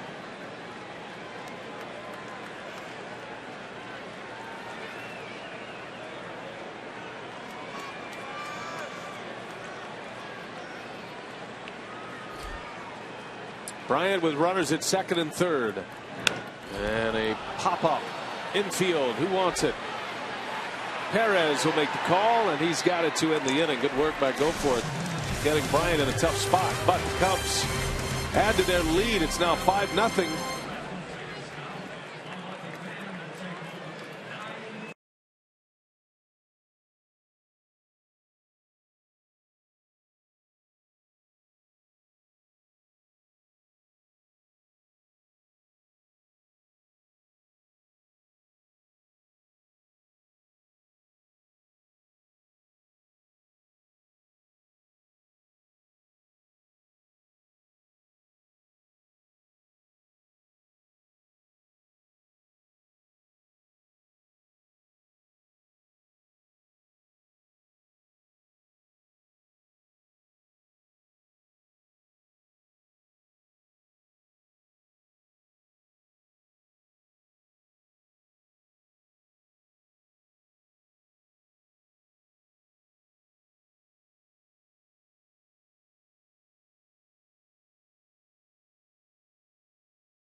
of the 6th inning at Miller Park. And let's look at the team totals on the Powerball home run leaderboard. Gene Segura had the last one. That was a bomb there in San Diego. 144 homers. That one right there was the most memorable of the bunch, in my opinion. He also had the Ryan Braun record-setting homer this year. Set the franchise record for home runs in a career, past Robin Yount. So Davis leads it at 26. Ryan Braun 25. He's done for the season. Back surgery coming. Adam Lind with 20. Cubs have a new third baseman. Javier Baez will check in for La Stella. Austin Jackson will go in the game in right field. Arrieta continues on here. This could be his last inning. Figure 6 innings would be enough for Joe Maddon's taste. Yeah, I don't want to push him too far. Get him ready for that start on Wednesday. Luis Sardinas pinch hitting.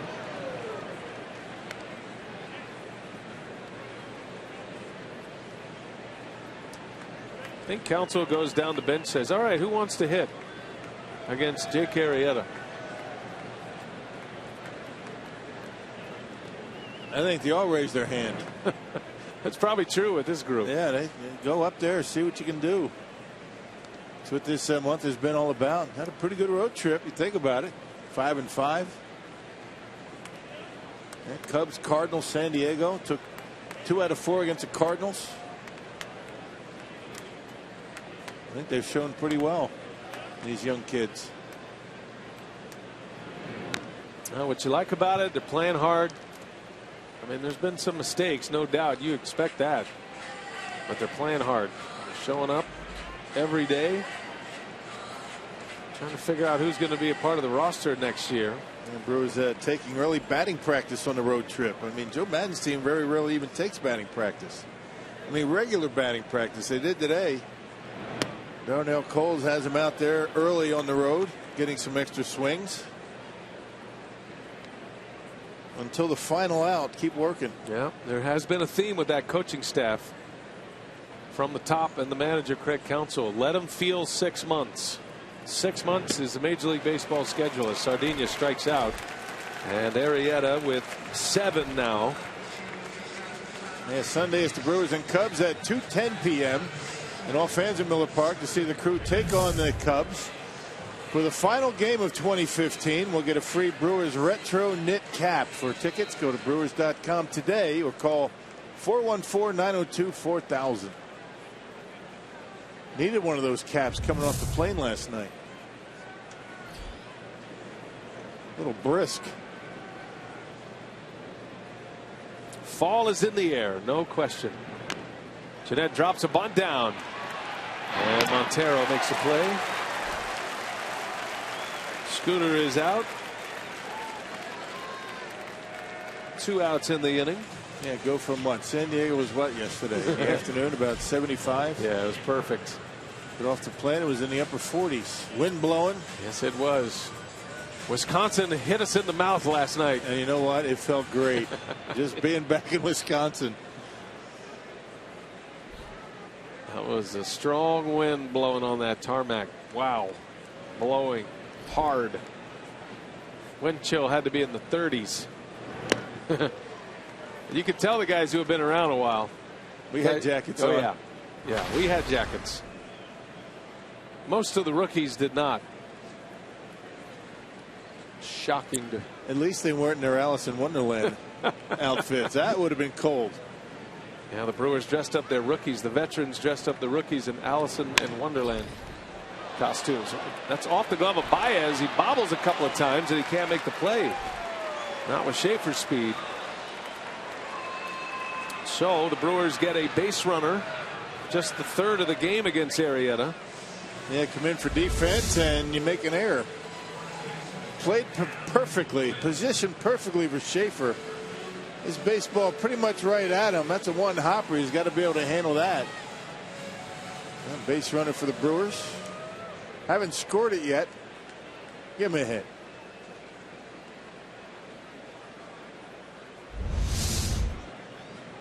Baez, a shortstop by trade. Can play second and third. That's another big bat that the Cubs could have available. Interesting to see where he lands on the postseason roster. Not just a big bat, but Joe Maddon loves the way he plays defense. Ironically, he makes an error there, but you can play him anywhere in the infield and has been pretty good. They're going to give him an error on that play. Well, brings Adam Lynn to the plate. Brewers down 5-0. Snap throw to first.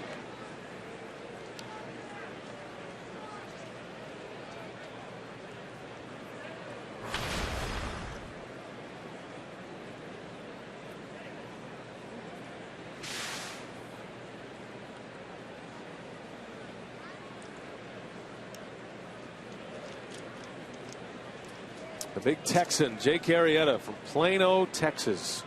Played his college ball at TCU. Lind, a pop-up. Playable. Baez is there. And that will retire the side. That might do it for Arrieta. We'll see what Madden does. But 6 shutout innings. Only 2 hits.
And if in fact that is his last inning, that's a handshake that looks like he's done.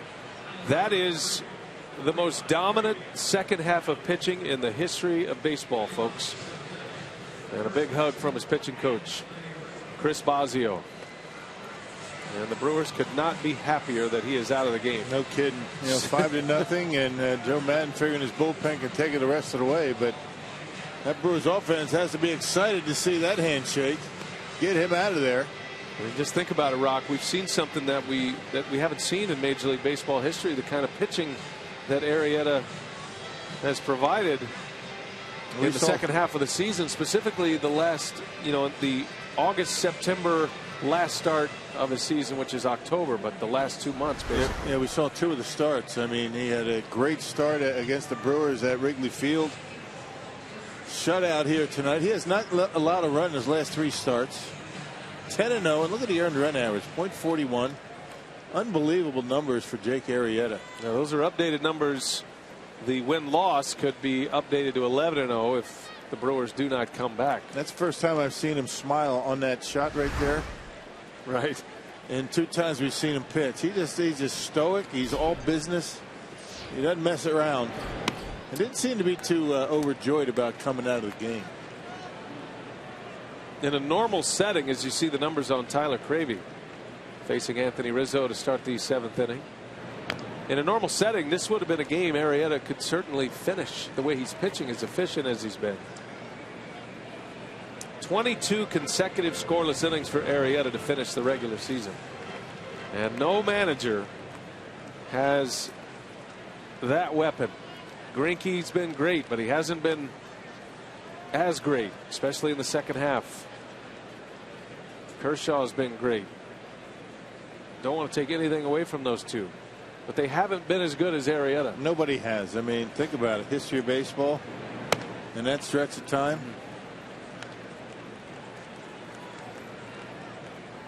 And it's awfully difficult, you would think, to continue that type of dominance. It's got to end at some point. The Cubs are hoping he pulls a Madison Bumgarner from a year ago, as Rizzo draws a walk to start the 7th inning. Arrieta's ERA is going to, his season-ending earned run average is going to be 1.77. So he won't catch Greinke. Greinke's still scheduled to pitch one more tune-up this weekend. Not sure if he'll do that or not. I'm sure he will. Dodgers don't play until Friday. Yeah, he has to pitch, right? Got to get him out there.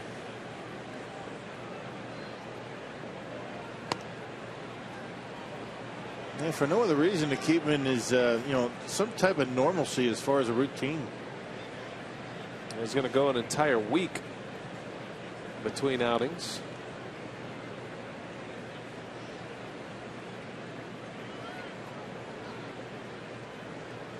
There's a shot.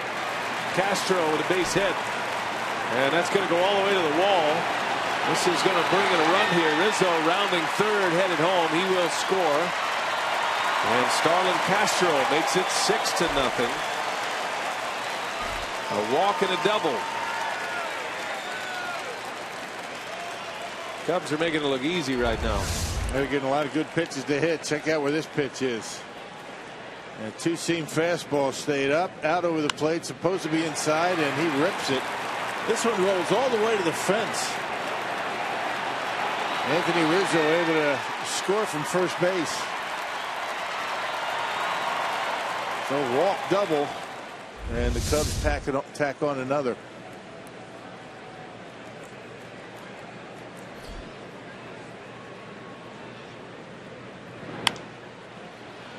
Montero's swinging away at the first pitch. Let's check some of those scores out there. Those big games going on across the American League, especially. Astros are up 5-0 already on Arizona. So the Astros can inch closer to a postseason berth. Good part of that roster was formulated by new Brewers general manager David Stearns. Assistant GM in Houston under Jeff Luhnow. The Texas Rangers have a magic number of 1. And they are tied with the Angels 1-1. 7th inning. That's in Arlington. The game the Cubs are most interested in, the Reds Pirates in Pittsburgh. Top of the 9th inning, tied at 4. Reds had a 4-0 lead in that game. Pirates able to come back. I think Joe Maddon's got an eye on that game. I think so. I'm not going to let on, but I know he's going to keep an eye on it.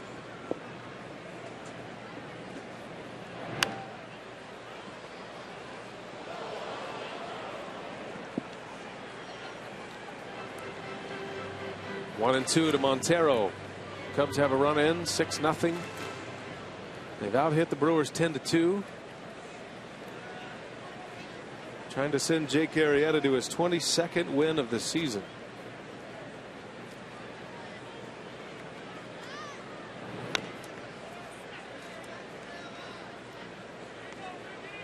And end the season going 18-2. It's amazing. I mean, you're witnessing history. Tip your hat to greatness, right? That's right. That's what we're seeing.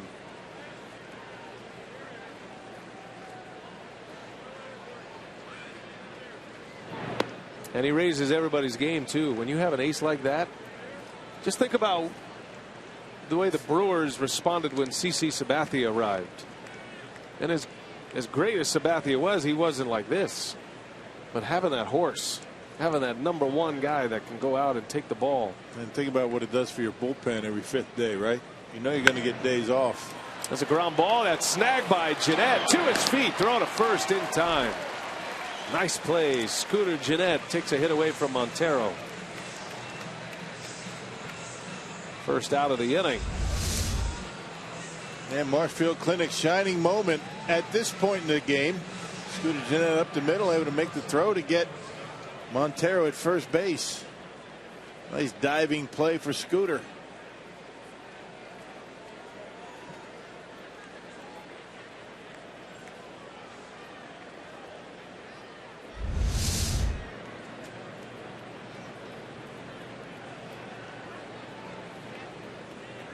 Runner at third, one away. Brewers bring their infield in, and Russell, who has 2 doubles tonight and a walk,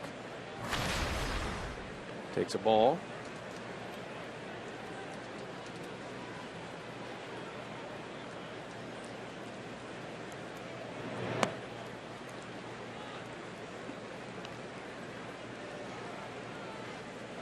Addison Russell looks like he could have been a member of the Jackson 5, right? Or maybe been the 6th Jackson. Little cue shot, foul, spinning back, and that'll stay foul. Sophia's our reporter tonight. What do you have on Addison Russell? You guys are about the same age, aren't you? 21? Something like that, 21. Yeah, we're legal. But Craig Counsell was asked before the game if he was surprised that the Cubs were nearly 30 games above 500, and he said, no, it's pretty simple because of the production that they got from Addison Russell, Kyle Schwarber, and Chris Bryant. He said nobody could have predicted that kind of production from those 3 rookies. He said, and that's why the Cubs were able to ascend so quickly. The 3 coming into tonight, 55 home runs and 195 RBIs. And all that production for $1.5 million. Right. Think about it. Right. Major league minimums, $500,000.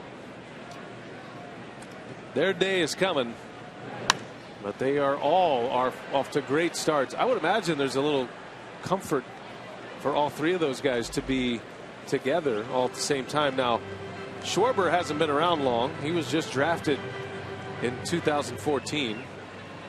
Russell just came to the organization last year in July from the Oakland Athletics.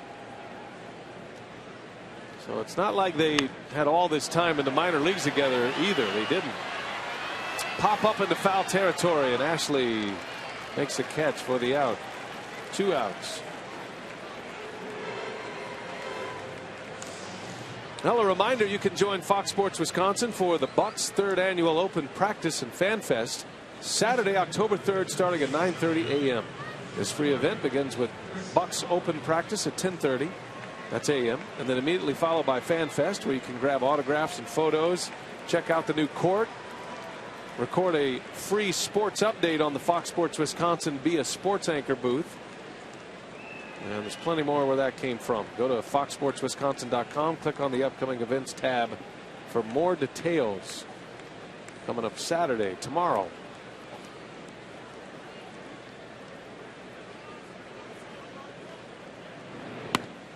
Chris Coghlan takes a strike. He's pinch hitting here for Arrieta.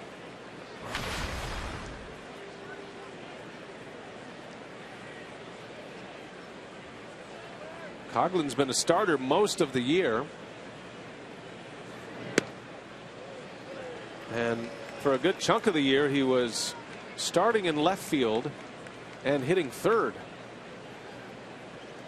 And now you're starting to wonder, is he part of the starting rotation among position players for the postseason? Good pinch hitter coming off the bench, a veteran guy that has had some success, and play him in the infield, play him in the outfield. I got to believe he's going to be in the mix. I mean, with that kind of versatility, that's important in postseason. Although he's had a bit of a tough time at the plate lately. 0 for his last 16 at the plate, as a matter of fact. The former Rookie of the Year with the Marlins.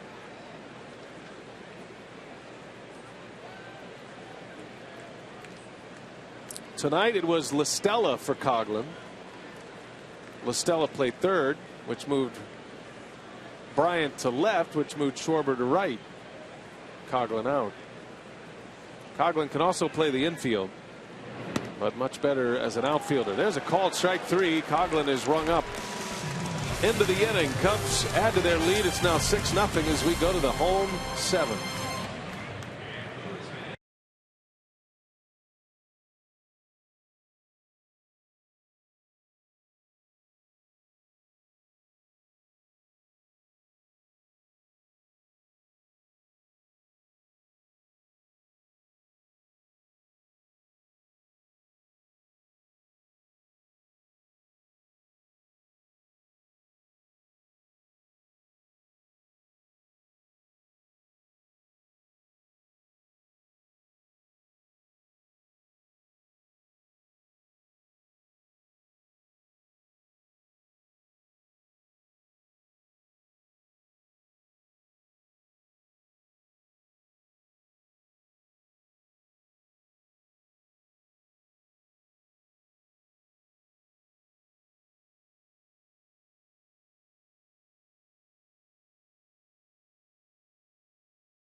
started out innings. He's out of the game now as we go to the bottom of the 7th. Our Miller Lite What's on Tap. Kyle Hendricks against Tyler Wagner tomorrow. Airtime is 6 p.m. First pitch a little after the 6:30. I'll beg your pardon. We're on the air at 6 p.m. First pitch a little after 6 because we have no pregame show tomorrow because of college football. And don't forget Sunday's game starts at 2:10. First pitch, not 1:10, 2:10. That's our Miller Lite What's on Tap. It's a show and go for us tomorrow. No pregame warm-up. We're just right into it. Let's go right into it. You think we can handle that? See the changes. Denorfia, Austin Jackson. Playing time for everyone. Trevor Cahill is on the mound for the Cubs. Yeah, 26 appearances for Trevor Cahill and a .536 earned run average. Things didn't go very well for him in Atlanta, but here he is in Chicago pitching pretty well. Former Arizona Diamondback, right? That is correct. Sinker ball specialist. Thank you. Oh, I didn't know that. Was that a question? No, wasn't a question. Just a comment, but a right at the end. Seemed a little unsure of yourself. I remembered him. Trevor Cahill. Yep. One of 13 relievers down in that Chicago bullpen. High fly ball right center field. This is way back. Goodbye. Home run for Chris Davis. Boy, that took no time to get out of here. And Bernie will hit the slide on a Friday night. Davis, number 27.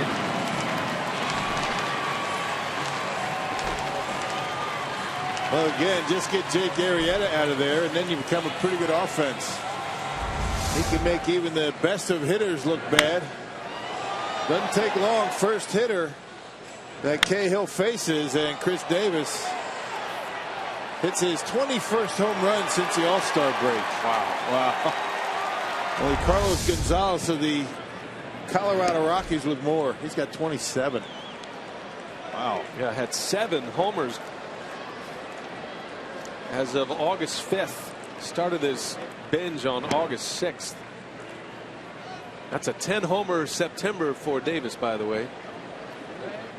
Hit 10 in August, now 10 in September. Wait a minute. It's October. Hit 9 in September. That's his first in October. Right. I forgot the calendar changed. October 2nd. Where did I miss that? We're in San Diego with the calendar turned over. That's understandable. It doesn't feel like October in San Diego. That's the problem. That's right. Felt like October when we get off the plane, though. Going to get some good days left. I told you there'd be October baseball this year. Santana draws the walk. All right, so the Brewers starting to put something together. Cahill giving up a homer, now a walk, and here comes Gene Segura.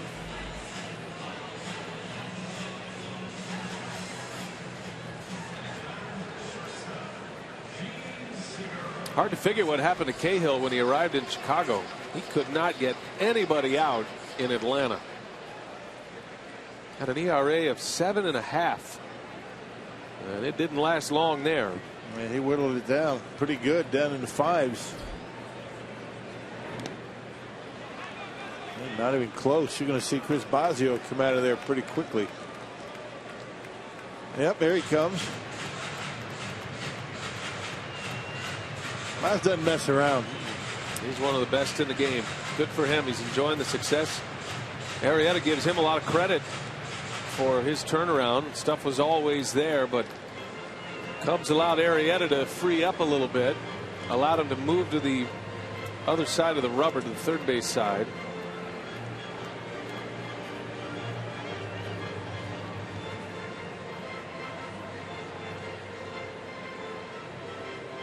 A Wisconsin resident, Chris Bosio.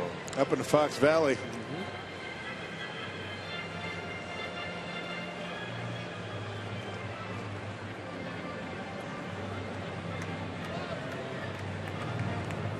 So a quick pep talk from Bosio.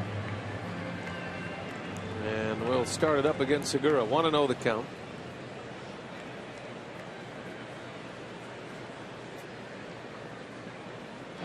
You got to give Bosio a lot of credit, though, and the Cubs, but they look at a guy like Arrieta, and they traded for him, so they knew there was something there. All this great stuff, this big body, overpowering fastball, the breaking stuff, it was all there. But he wasn't having any results with the Orioles. So you take a flyer on a guy like that and say, all right, we're not going to try to change mechanics, going to let him go a little bit across his body again. Bosio calls it changing lanes. We allowed him to change lanes and let his athleticism take over, and that's kind of what his natural throwing motion wanted to do anyway. And man, you got to give the player most of the credit, but the organization cultivating that kind of confidence has a lot to do with it as well. As opposed to iron out some mechanics and trying to change his delivery and things like that. When you have a guy out there doing that, thinking more about that than throwing the baseball. Segura strikes out and slams his bat, cracks it, and a strikeout for Cahill. Well, as promised earlier in the game, we have selected the Data Strong fan photo of the game. Tweet your strongest fan photo to hashtag #WithDataStrongFan.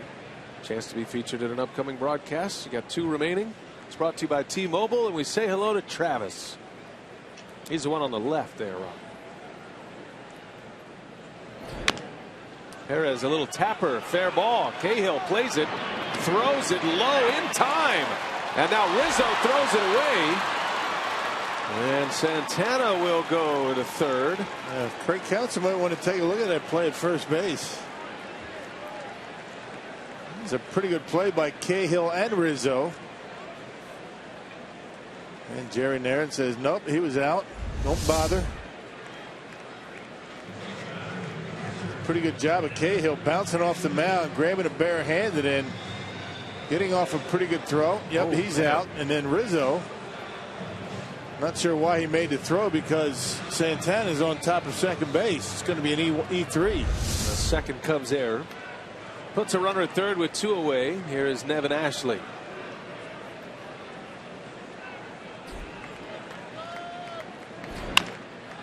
And a ground ball, third base. And that will retire the side. So after the visit to the mound, Cahill with a bounce back. Davis with a homer, and the Brewers on the board.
Season. Cubs up by 5 as we head to the 8th inning, and it's Brewers on Deck 2016. That's Sunday, January 31st at the Wisconsin Center in downtown Milwaukee. If you purchase tickets by December 1st, you receive a free ticket voucher good for select 2016 April home games. For details, go to brewers.com/on-deck. Can't wait to roll David Stearns out there in the old Family Feud or whatever game we're going to. He probably doesn't know that's part of the deal yet. Newlywed Game? You and I were in that, right? Yes, we were. Eighth inning. Austin Jackson will lead off for the Cubs. Acquired from the Mariners. He's done a nice job for them. The Cubs are glad to have him. Veteran guy. Excellent defensive outfielder. You know, I remember about on deck a few years ago was, Jim Gantner back in that room. You weren't there. This is a great story. It's only Jim Gantner can do this. We're back there and we're talking about the offseason, and you remember the trade for Will Smith, right? For Nori Aoki, right? We're sitting there and we're back there just chatting. Will Smith's there. Wait, Will Smith's in the group with you now. Right, He's been traded. Yeah, we're there. He's sitting right there. There's three of us sitting right there, and we're talking about the trades. And Jimmy says to us, he says, yeah, Nori Aoki got traded for some left-hander. I don't know what that was all about. That was not a very good deal. And Will's sitting right there.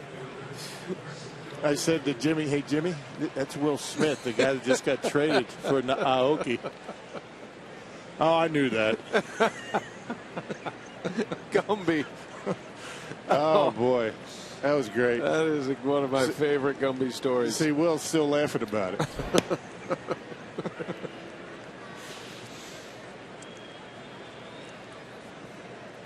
K-Rod's having some fun down there. He's the greatest, Gumby.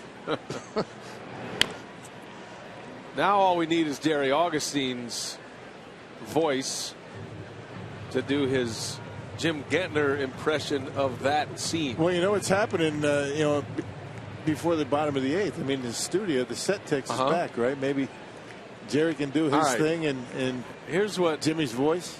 Here's what I need to have happen. Oh, what a pick over there by Lynn. Nicely done. 2 outs. Norfia bounces out. So here's what I'd love to have happen. If Jerry Augustine could do the eighth. Augie, can you hear me? Thumbs up if you can hear me. Okay, he is listening. Okay. You got to do your eighth inning in Gumby voice. Oh, no. Yeah. Yeah, you do. Okay. Are you guys ready? He does Jim Gantner better than Jim Gantner does. Just wait till the lights go on. All right, so that's going to be funny.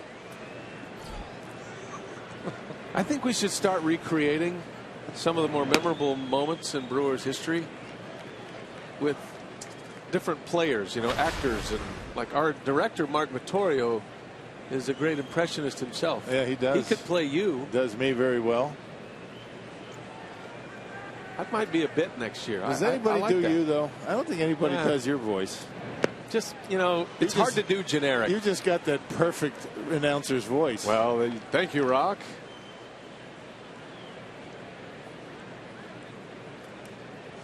Take that as a compliment.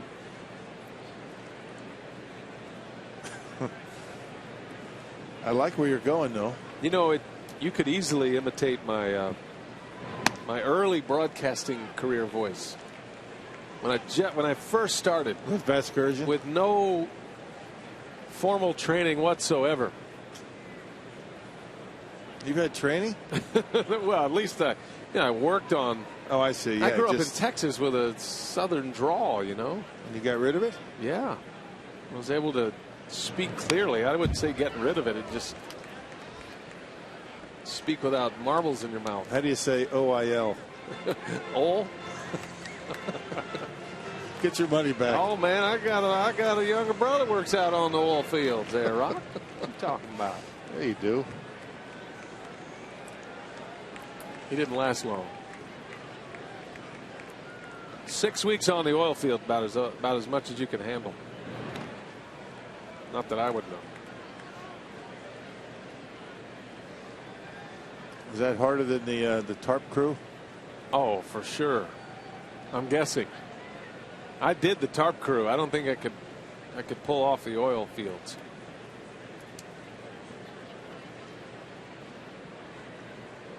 There's an art to the tarp crew, Rock. I know. Don't patronize me. 2-2 to Javier Baez. Big swing and a miss. Down he goes on strikes. Jerry Augustine playing the role of Jim Gantner when we come back. I can't wait.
postgame. I've got the Jim Gantner wannabe, Jerry Augustine, with me right now. I've got a pitching stat for you, Jerry.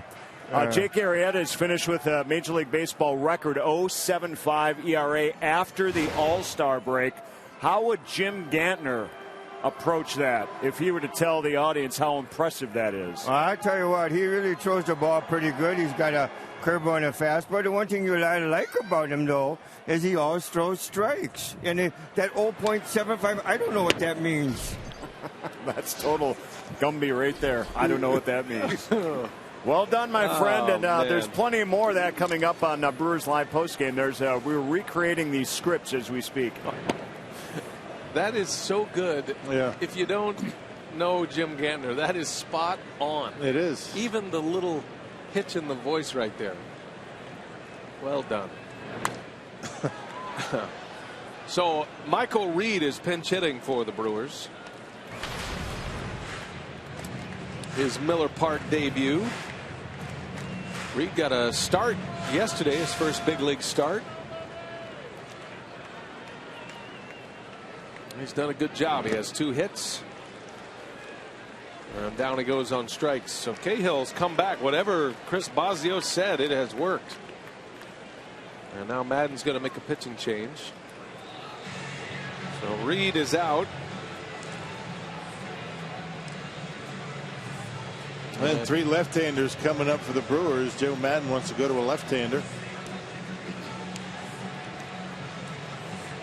And we'll take a break. Got a pitching change coming. Cahill is out. The lefty Wood coming in.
Presented by your Metro Milwaukee Honda dealers.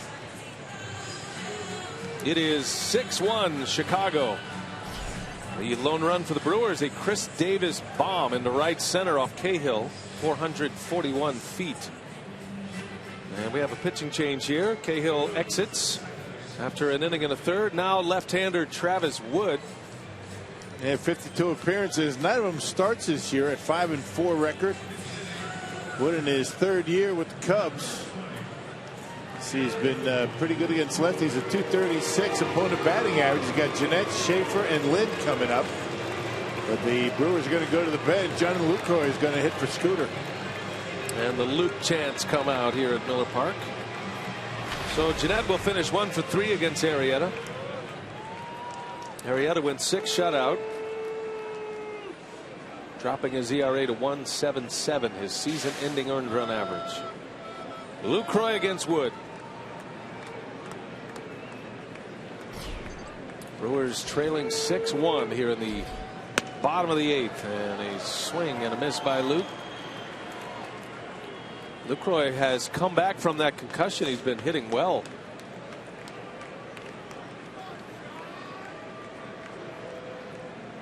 And one of those years for Lucroy, tough season. 2 injuries and a broken toe early knocked him out for 38 games.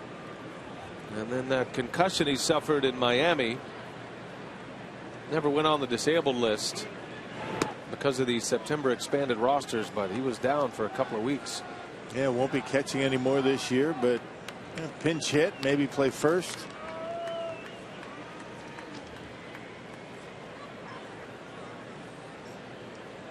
Lucroy on the road trip was 5 for 9. Most of those hits coming in pinch hit appearances. Did make a start at first base.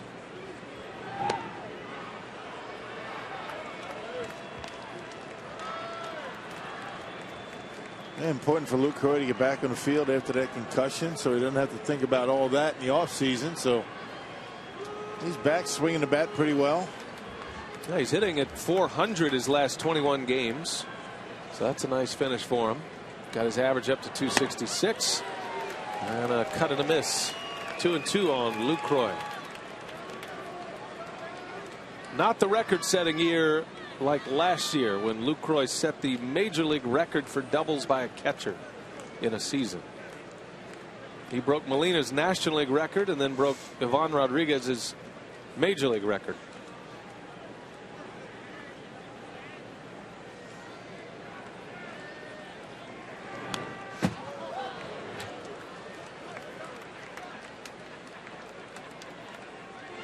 The Brewers are hoping he comes back healthy and get off to a good start in spring training. He was swinging the bat really well in spring training. Then once the regular season started, he just couldn't buy a hit. And then he got hurt. When he went on the disabled list, he was at 133. Sitting right now at 266.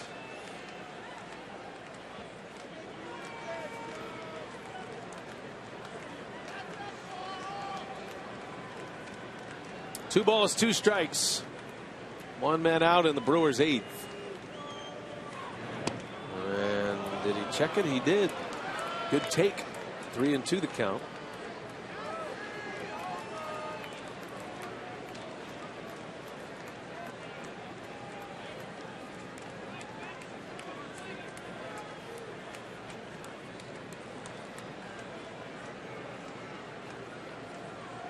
Schaefer scheduled to hit next.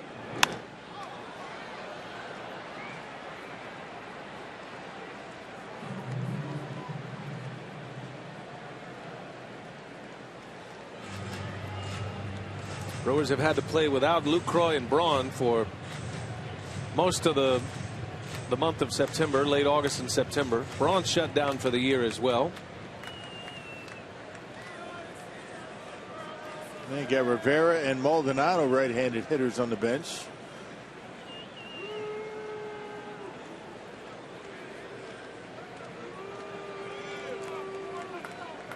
Now Ryan headed for back surgery. He says it's a minor procedure, but an important one. Herniated disc. Ground ball to third. Baez slings it over to first, low, but Rizzo digs out another one. And Lucroy's out. 2 outs in the inning. Now we'll bring Logan Schaefer up.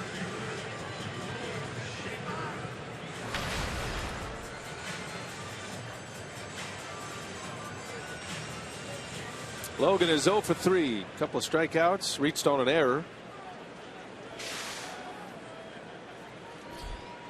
Usually there are a lot of offers when Arrieta's on the mound, and he was terrific again tonight. 6 shutout innings. The most dominant second half in the history of the game. Jake Arrieta. Yeah, 3 straight starts without allowing a run. Twice against the Brewers. He's only lost 6 games. The Brewers handed him one of those losses in May. Well, he's as good as it gets right now. He's got my vote. I don't have a vote for Cy Young Award, but if I did, he'd have it. You'd have it. He'd have mine too. I respect what Greinke's done, the strikeouts that Kershaw's racked up. But he's thrown a no-hitter. He's done it in Chicago at Wrigley. He's been the best pitcher for me. I think a little bit of it has to do with the fact that we've seen him a lot more than the other guys. And by the way, he's doing it in the best division in baseball, the National League Central. Right. That's going to produce the top 3 records in the National League. Where does Wrigley Field pitching there fit in for you at all? I think it does. I don't think it was a normal Wrigley year, though. I mean, it wasn't the really hot summer with the wind blowing out a lot like normal, but yeah, it's still a much more hitter-friendly ballpark than Dodger Stadium. No doubt. That's what my point is. I mean, you're pitching in a ballpark. The wind sometimes will help a pitcher, sometimes it won't. They say it's about 50-50, but still better hitter's ballpark than Dodger Stadium. Little pop-up out into shallow left. And who's got it? That's the shortstop, Russell. Inning over. We are headed to the 9th. The Cubs lead it 6-1.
By Potawatomi Hotel and Casino.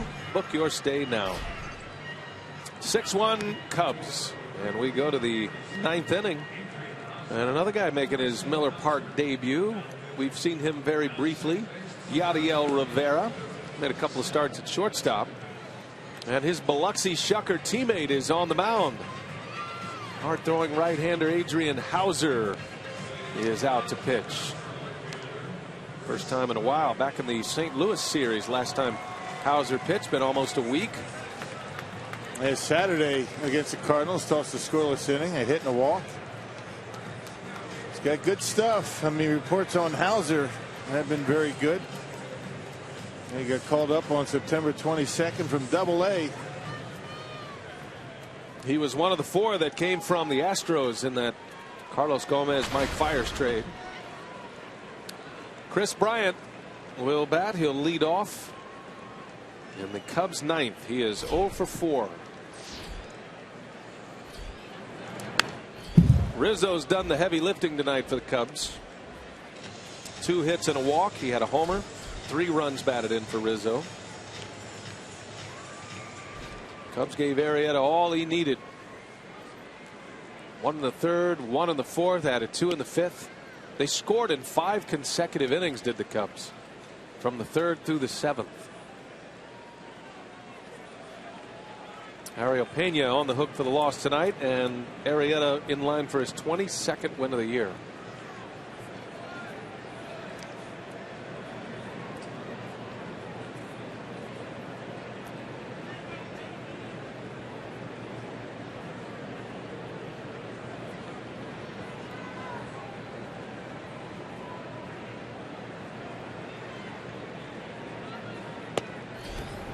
A strike, 2-2. Yeah, right at the bottom of the zone. Bryant still sitting on 99 RBIs.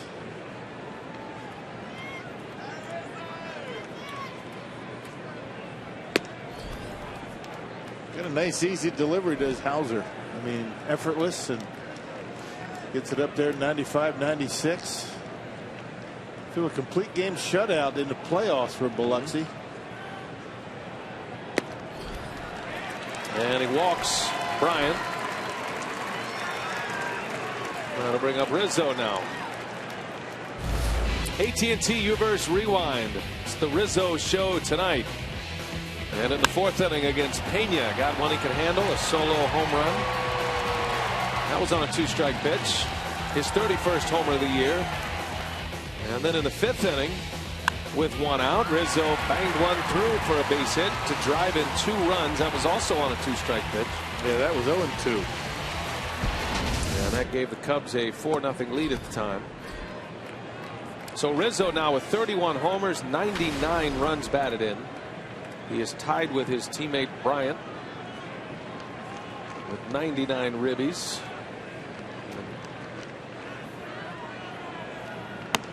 Sure, there's a friendly wager on that one there. That is good enough for 4th in the league. Nolan Arenado is going to win the RBI title this year. He's driven in 127 with the Rockies. And then Goldschmidt 107. Matt Kemp, who is not going to be playing anymore the rest of the year after he drove in his 100th run. Rizzo is tied with Goldschmidt for 5th in the league in homers now. Arenado and Harper lead that category, 41 apiece.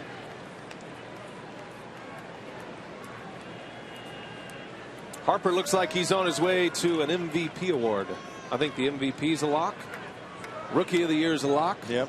Cy Young Award, that's going to be a close one. Can't argue with any of them. Kershaw or Greinke or Arrieta. You might see a co-Cy Young Award this year. Maybe. Hard to choose between the two of them. I'm talking about Greinke and Arrieta. Yeah, and then the advanced metrics, if you go into some of the deeper numbers, then Kershaw comes into focus a little bit more. Yeah.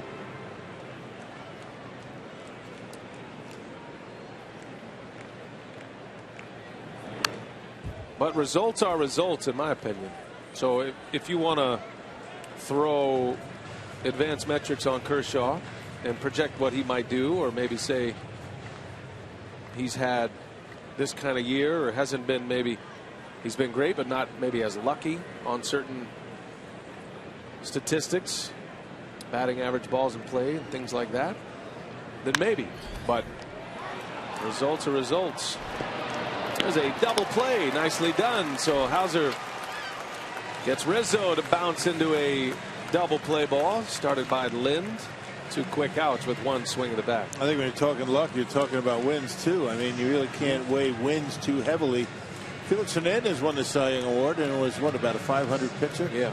I mean, you can't really account for your offense getting a runs, maybe, you know, errors and things like that, but just by the sheer pitching of it, you know, it is a dead heat between the 2 right-handers.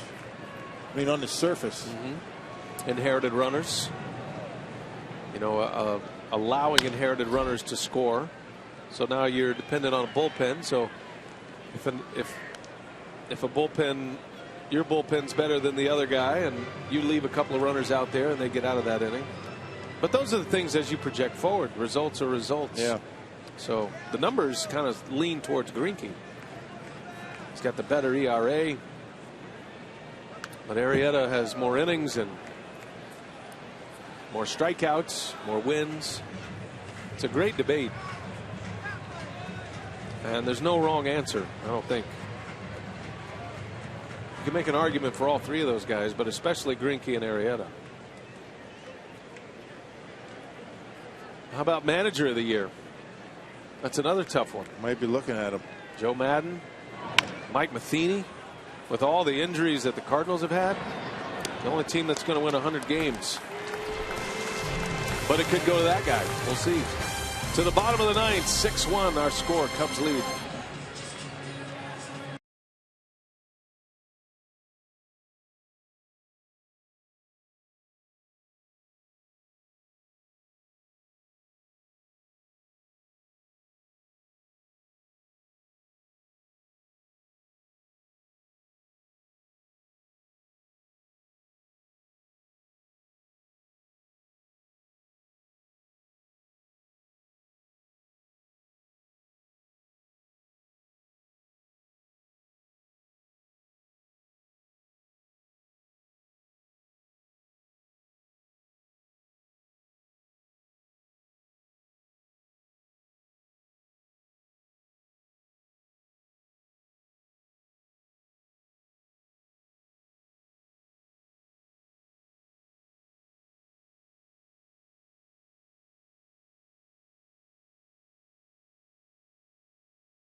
Oh, he couldn't hang in there all 9 innings. You can't take your mask off if you're a superhero, can you?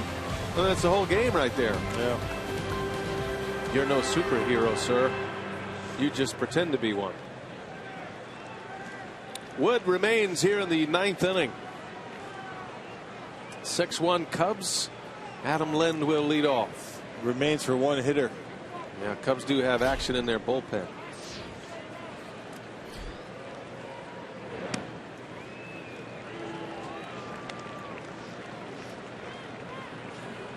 Adam Lind 0 for 3.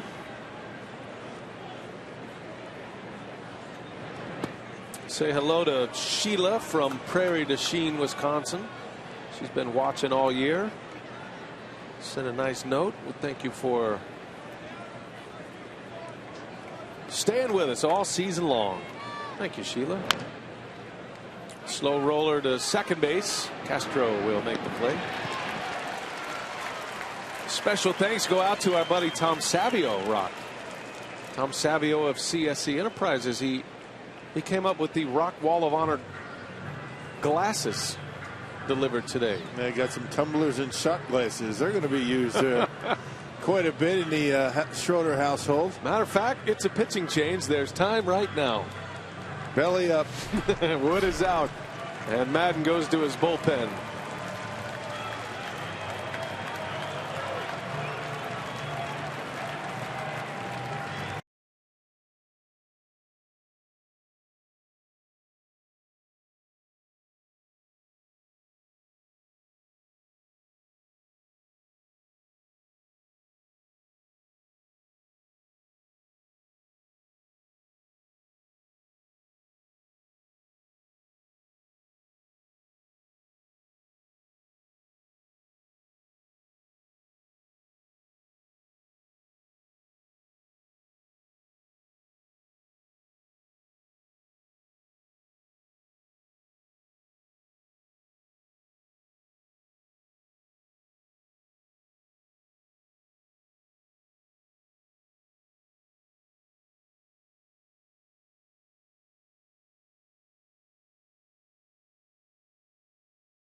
Joe Madden making sure all of his hurlers get a little work. This is Carl Edwards Jr.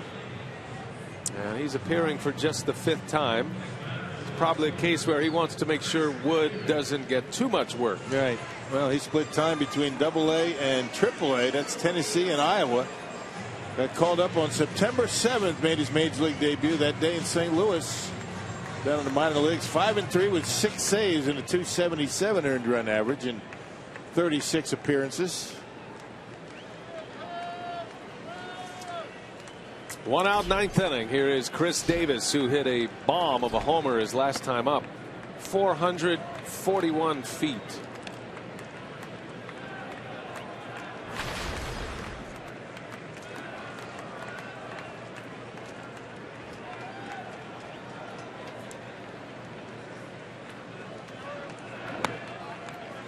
Gets it up there pretty good. 95, topping out. Change up slider for Edwards.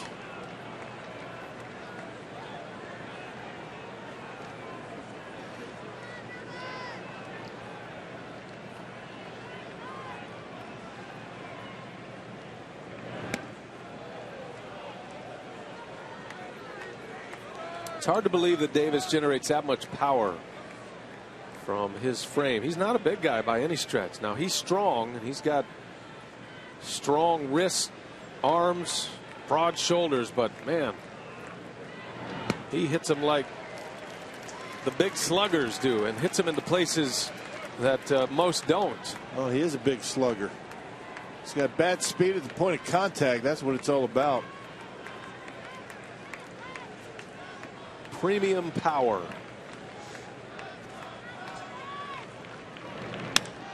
Fly ball into left. And Bryant is there to make the play. Missed that one. Second out of the inning. They got in on him a little bit. Kept it in the ballpark. 2 more games remain after this one. Brewers down to their last out. A reminder, tomorrow's game, 6:10 first pitch. That's normal for a Saturday night. Sunday, first pitch is at 2:10, not 1:10.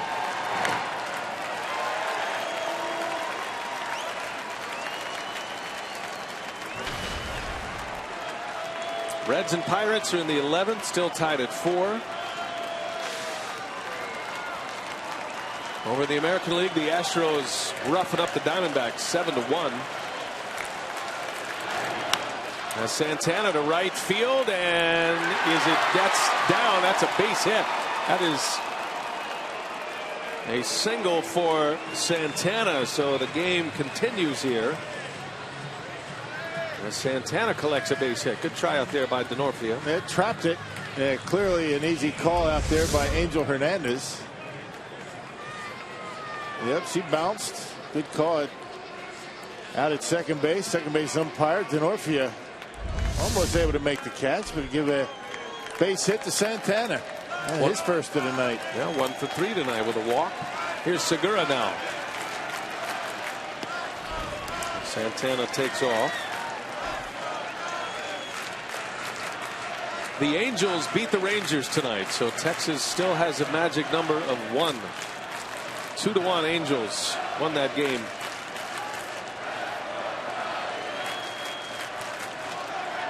So the Astros still have a chance to win the division.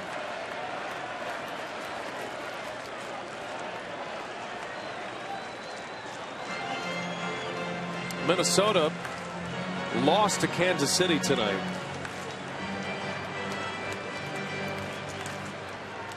Not mathematically eliminated, but close. It is going to take a miracle at this point for the Twins to make it to the postseason. 0-2 to Segura. No pregame show tomorrow. We'll hit the air running. 6 o'clock air time. Will start shortly thereafter. Big day of college football tomorrow across the Fox family. Big day for me and Craig Counsell. Big day for me and my couch. Clemson Notre Dame tomorrow night. Oh, that's a good one. Big bet on it. Is that right? Yep. Can't tell you what it is. It's going to rain a lot. Good luck. Going to need it. There's a called strike 3, and the ball game is over. And the Cubs win. So Chicago continues their season dominance over the Brewers. It's been a rough road. Anthony Rizzo drives in 3. Cubs are now 12-5 against Milwaukee. They've won 10 out of 11. Time for Brewers Live. Jake Arrieta with his 22nd win. He'll be topic A, I'm guessing. Let's send it out to Craig Kashan. He's with Jerry Augustine. Take it away, Craig. Okay, B.A., thanks very much. Arrieta, big performance, win number 22 on the season. That leads all of baseball. We'll catch up with the Brewer crew, get you set for game 2, and we come back to Brewers Live.